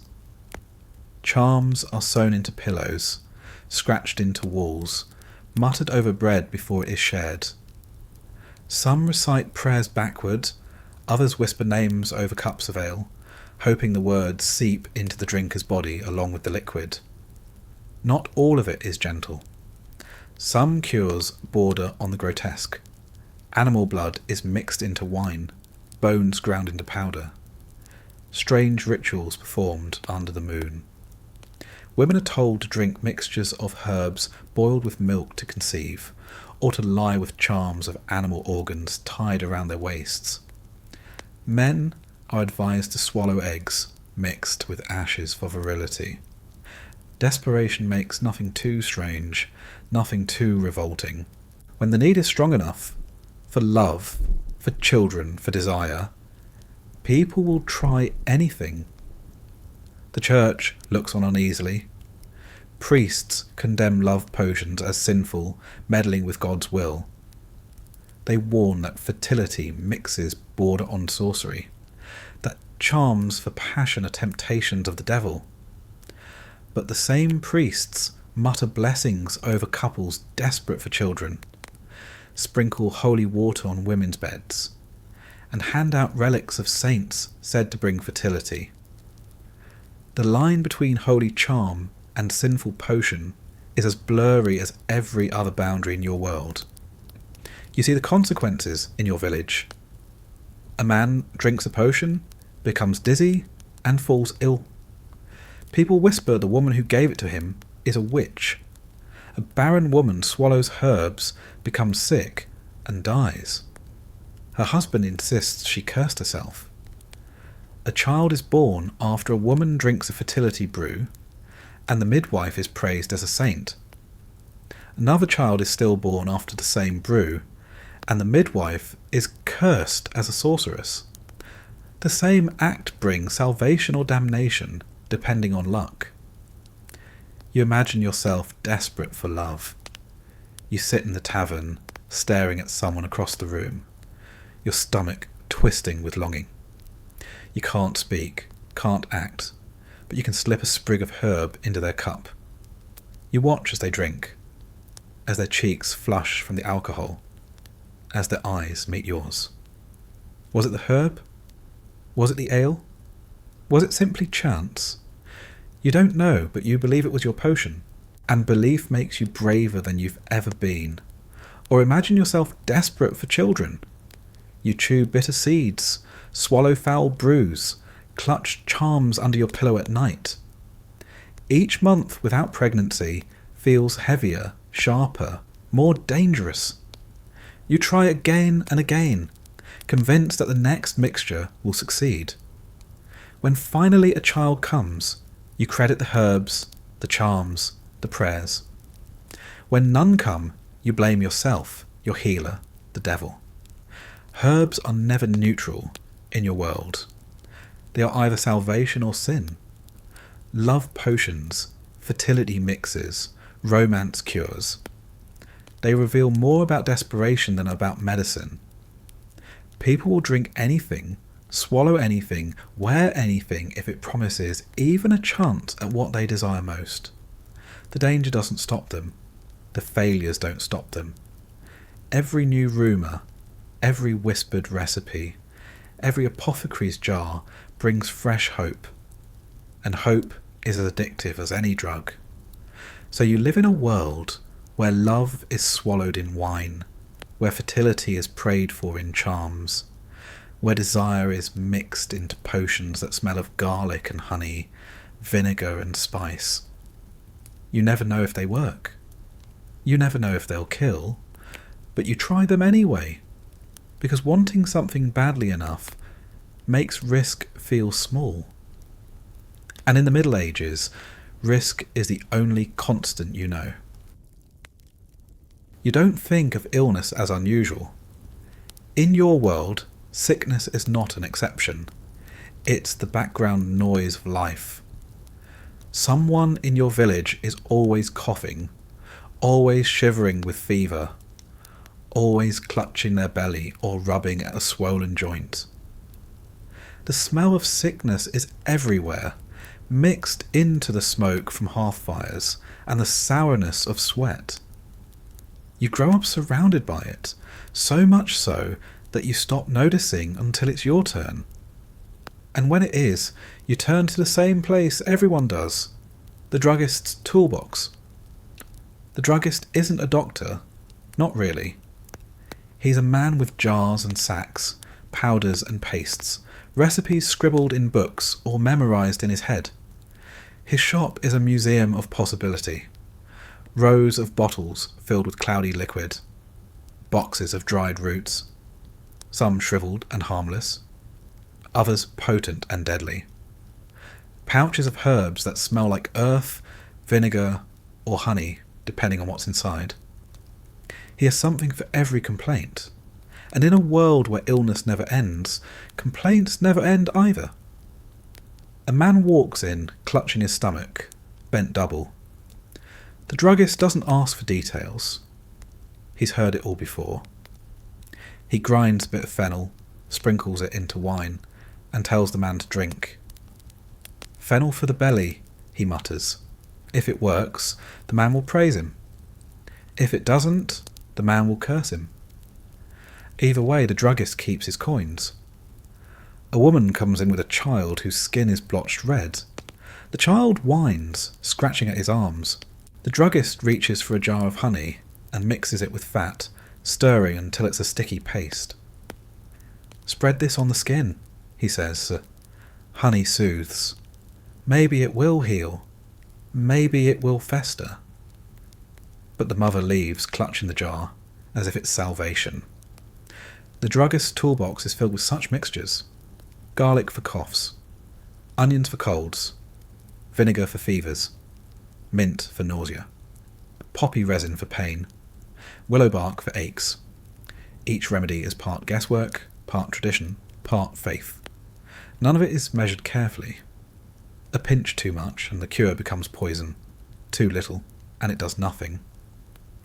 But no one expects certainty. Certainty doesn't exist in your time.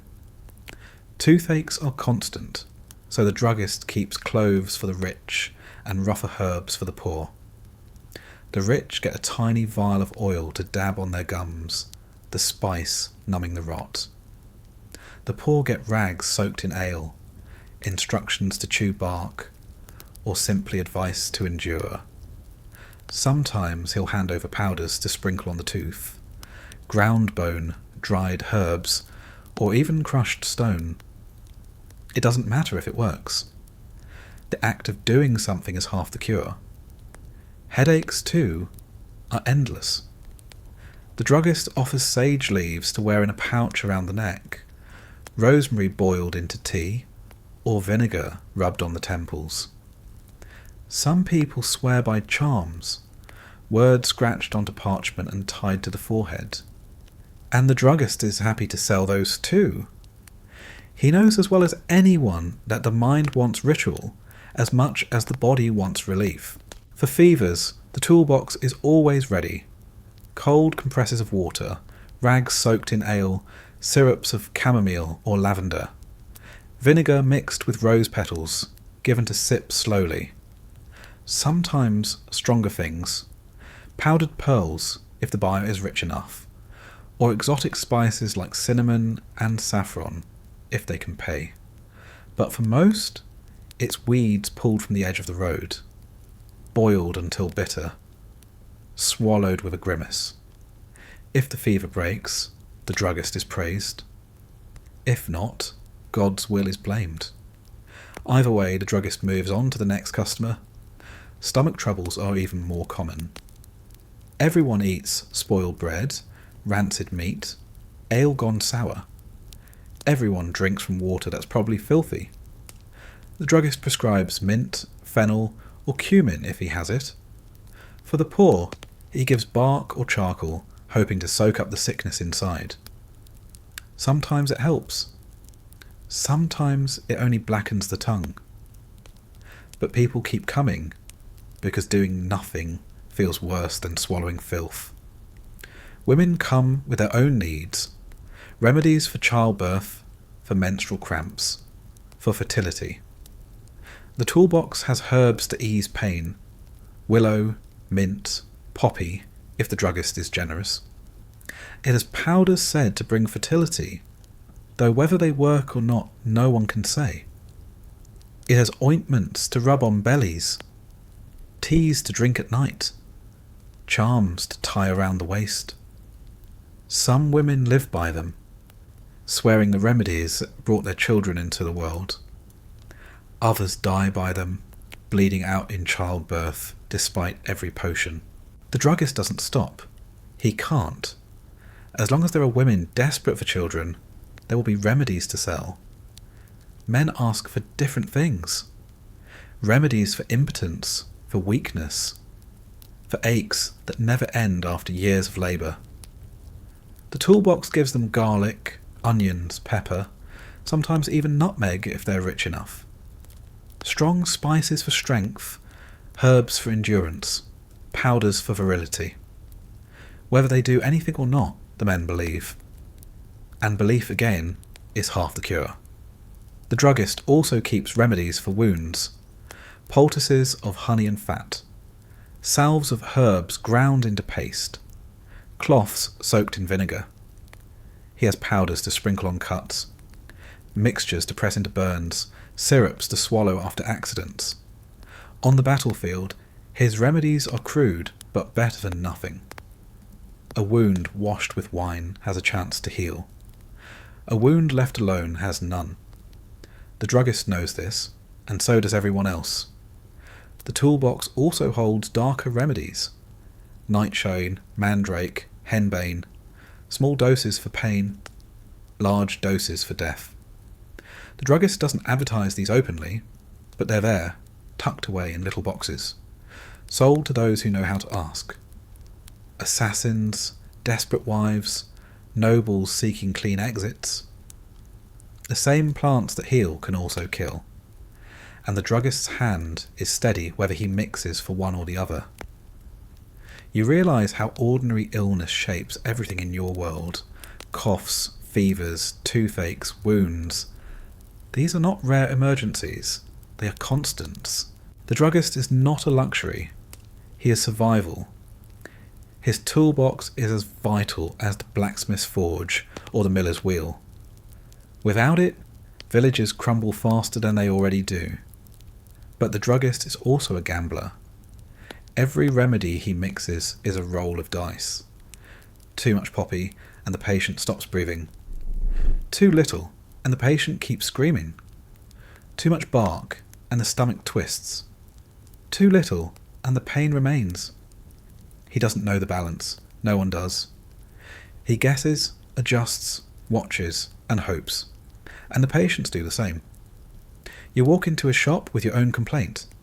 A cough that won't stop. A tooth that throbs. A stomach that twists after spoiled meat. He hands you a mixture. Something bitter wrapped in paper. Instructions scribbled in words you can't read. Boil it, drink it, pray. You leave clutching it as if it's salvation. Knowing it might help, might do nothing, might even kill you. But you'll try, because the alternative is worse. That's what everyday illness means in your world. Not rare, not shocking, but constant. And the druggist's toolbox is always ready. Jars, powders, herbs, charms, prayers. None of it certain, all of it necessary. You chew, swallow, rub, tie, and hope. And sometimes, against the odds, it's enough to see another day. You trust the remedy because you have to. You drink the potion, swallow the powder, rub the ointment, press the rag to your skin. You tell yourself it will help because believing is easier than doubting. But in the Middle Ages, medicine doesn't only fail. Sometimes it kills. Not because it was meant to, but because the line between cure and poison is too thin to see.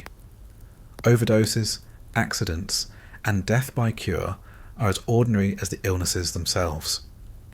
Imagine the apothecary handing you a packet of dried herbs. He says a pinch in your wine will ease your cough. You don't measure pinches. Your fingers are clumsy, your eyes tired, so you pour too much.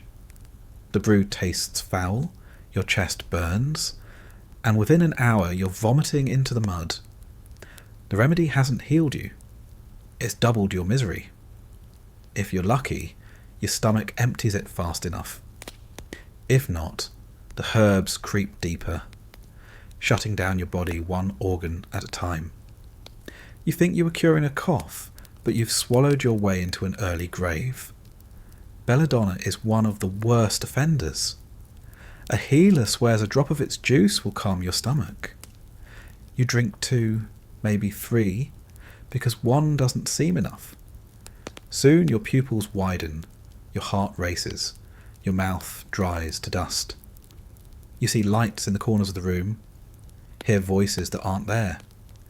You laugh, cry, scream, then collapse. By morning your body is stiff, your tongue swollen, your family whispering about witches. The potion was meant to heal. The overdose ensured it never could. Poppy resin is another dangerous friend. Used carefully, it dulls pain. Given in larger lumps, it silences screams. Not by calming the patient, but by stopping their breath.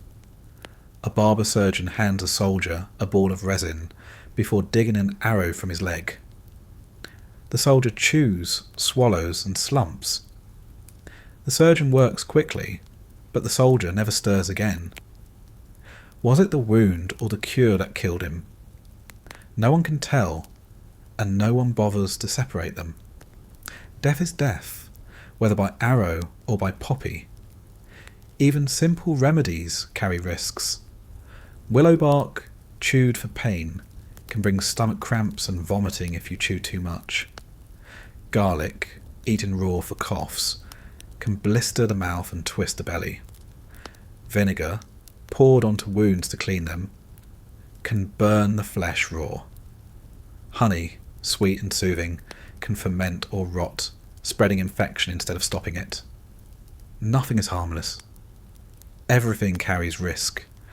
And in a world without measurements, without warnings, without labels, accidents happen constantly. Children are especially vulnerable. A mother desperate to calm a fever gives her baby a spoonful of syrup laced with herbs. The baby sputters, gags, swallows. For a moment, it seems calmer.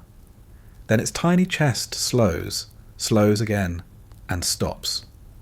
The mother screams. The neighbours whisper. The healer shrugs. She gave what she thought was medicine. No one told her the dose. No one could. Death by cure becomes just another grief, added to the pile of griefs that already fill her life.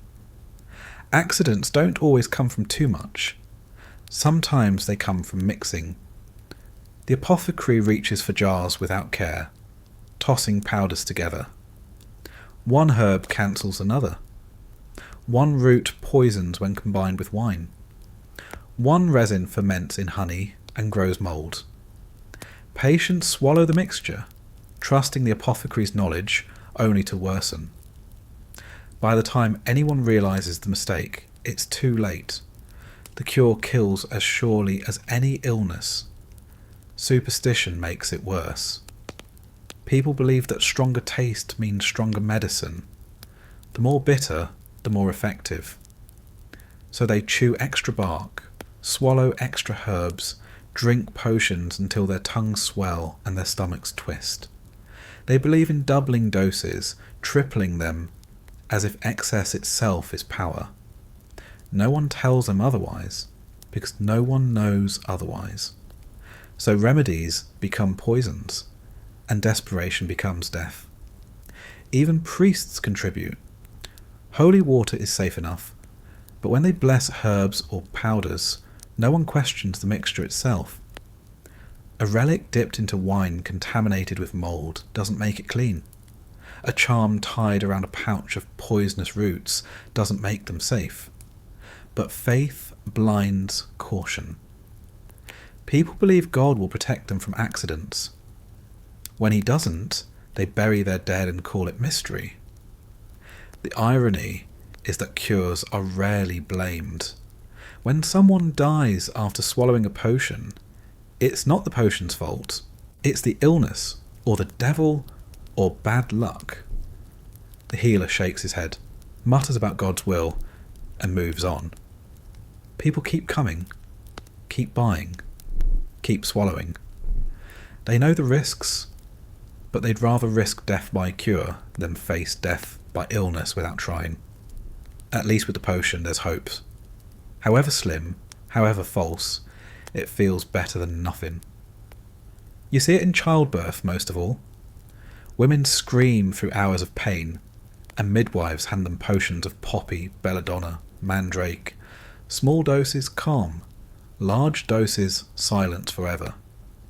The line is impossible to see, and midwives gamble constantly, balancing life and death with every drop. Some women survive, praising the herbs.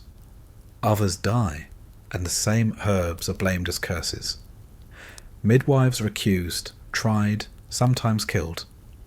Yet the herbs keep being used, because nothing else exists.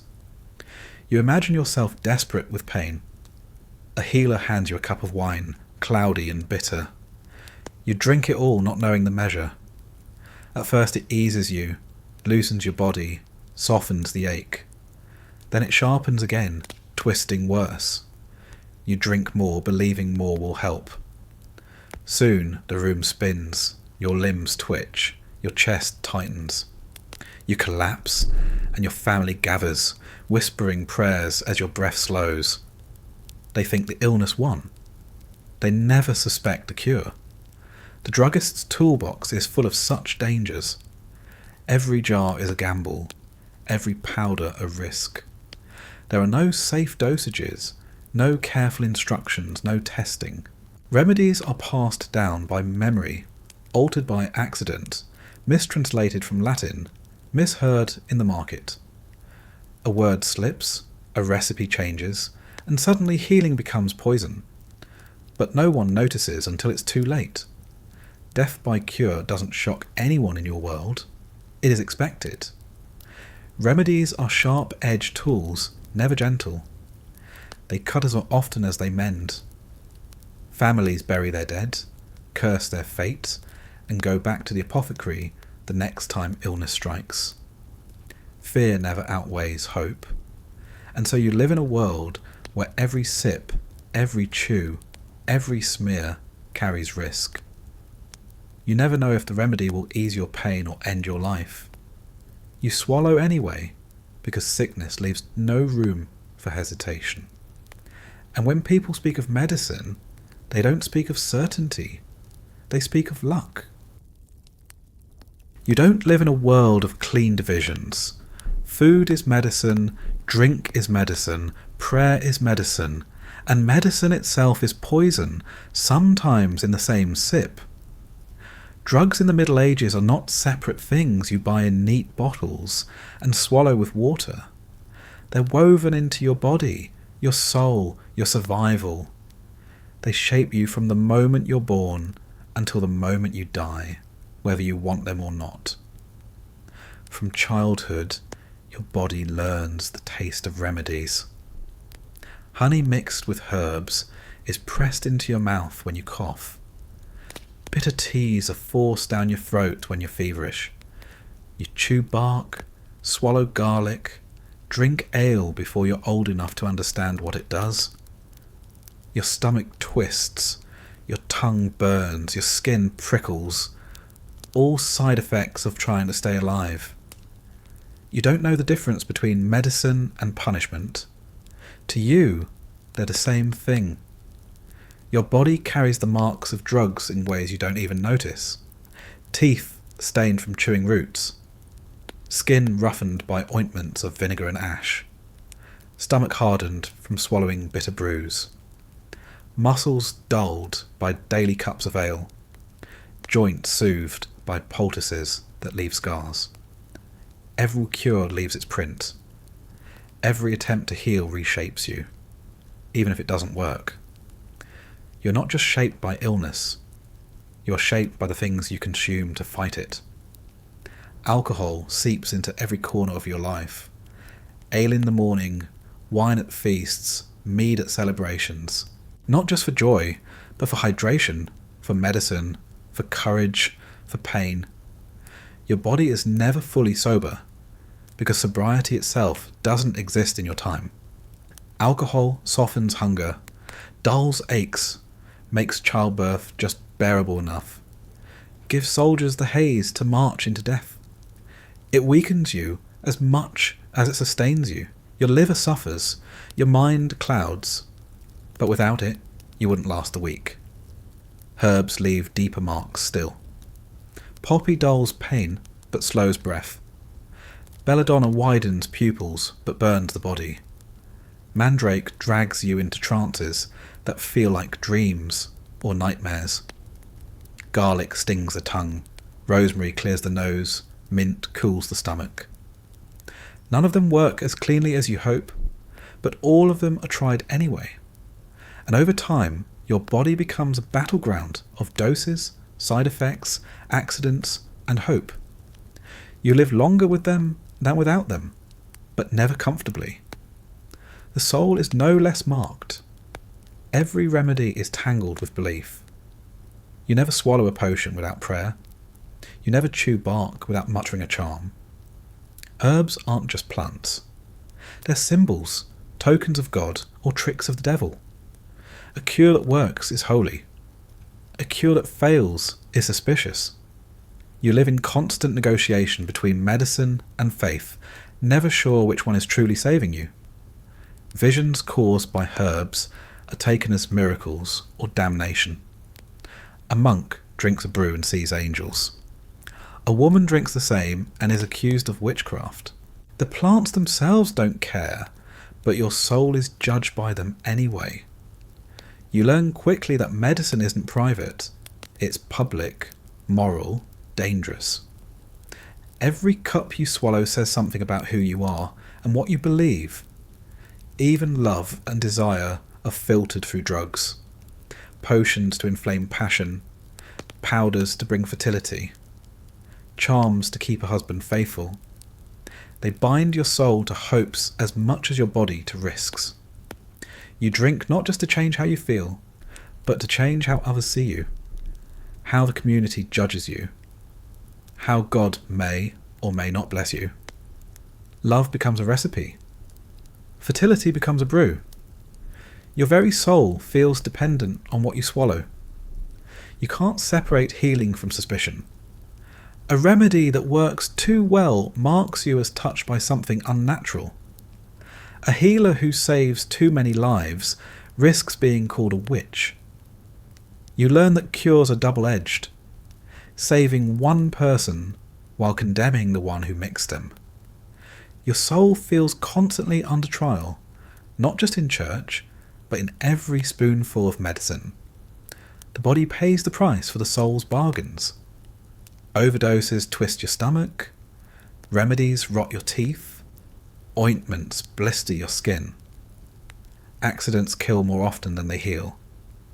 Yet you keep trying, because illness feels like a punishment if you do nothing. Even when the cure is worse, it feels more holy, more hopeful, to swallow something. Suffering in silence feels like sin. Suffering with a potion in your belly feels like obedience. Drugs also shape how you see death. Poppy and wine aren't just painkillers, they're gateways. Soldiers take them before surgery and drift away, not knowing if they'll wake. Mothers swallow herbs in childbirth and sometimes never open their eyes again. Old men drink stronger wine to ease aching joints, only to slip into silence for good. Remedies blur into poisons, and poisons blur into peace. Death itself feels shaped by drugs, as if the line between living and dying is measured in drops of resin, sips of wine, sprigs of herb. Your soul, meanwhile, clings to meaning. When a remedy works, you praise God. When it fails, you blame the devil. When it kills, you call it mystery. You never admit that the drug itself might be at fault, because then everything collapses. So you build faith around it, weaving stories into every herb, every potion. Plants become holy. Recipes become charms. Powders become relics. The soul demands that medicine have meaning, even when the body knows it doesn't. Day after day, you live in this cycle. Sick, healed, sick again. Drink, chew, rub, pray. Sometimes you survive, sometimes you don't. But the drugs are always there, shaping you in ways you barely notice. They numb your pain, fuel your courage, poison your stomach, blind your eyes, open your dreams, save your life, end your life. They never stop. And so your medieval body is not just your own. It is stitched together with bark, soaked with ale, glazed with ointments, flavoured with spices, numbed by resin, scarred by accidents. Your medieval soul is not just your own either. It is wrapped in charms, whispered over with prayers, judged by remedies as much as by sins. Drugs don't sit apart from your life. They are your life. The tools, the risks, the superstitions, the prayers, the accidents, they shape who you are as surely as hunger, faith, and fear. That's what it means to live in your world. Every cough, every ache, every wound is met with a cure that might heal, might harm, or might carry you to God faster than you expected. And you accept it because you have no choice. The body is clay-shaped by herbs, the soul is fire-fed by belief, and the line between them is never clean. You've walked through a world where every sip, every chew, every smear of ointment carried as much risk as promise. Where monks brewed beer as medicine, apothecaries sold powders with as much theatre as knowledge, and peasants chewed bark in the hope it would dull the pain long enough to see the next morning. Where love came in potions, courage came in cups, and even death was softened with wine and resin. It wasn't science, not really, it wasn't safety either. It was survival. A constant gamble played out in rags soaked with ale, in jars of herbs, in charms whispered in the dark. And through all of it, the body bent, broke, healed or didn't. The soul searched for meaning, finding it in prayers, in visions, in suspicion, in hope. You can almost smell it even now. The sharpness of vinegar, the sweetness of honey, the bitterness of bark. You can feel the weight of cups in your hands, rags pressed to wounds, powders swallowed with a grimace. You can hear the muttering of healers, the chanting of monks, the cries of patients drifting into silence. And as you let those sounds fade, you feel the world settle. The fires burn low, the herbs lose their smell, the jars close. The cures and poisons both drift into shadow, leaving only the memory of a time when every remedy was a risk, and every risk was worth taking.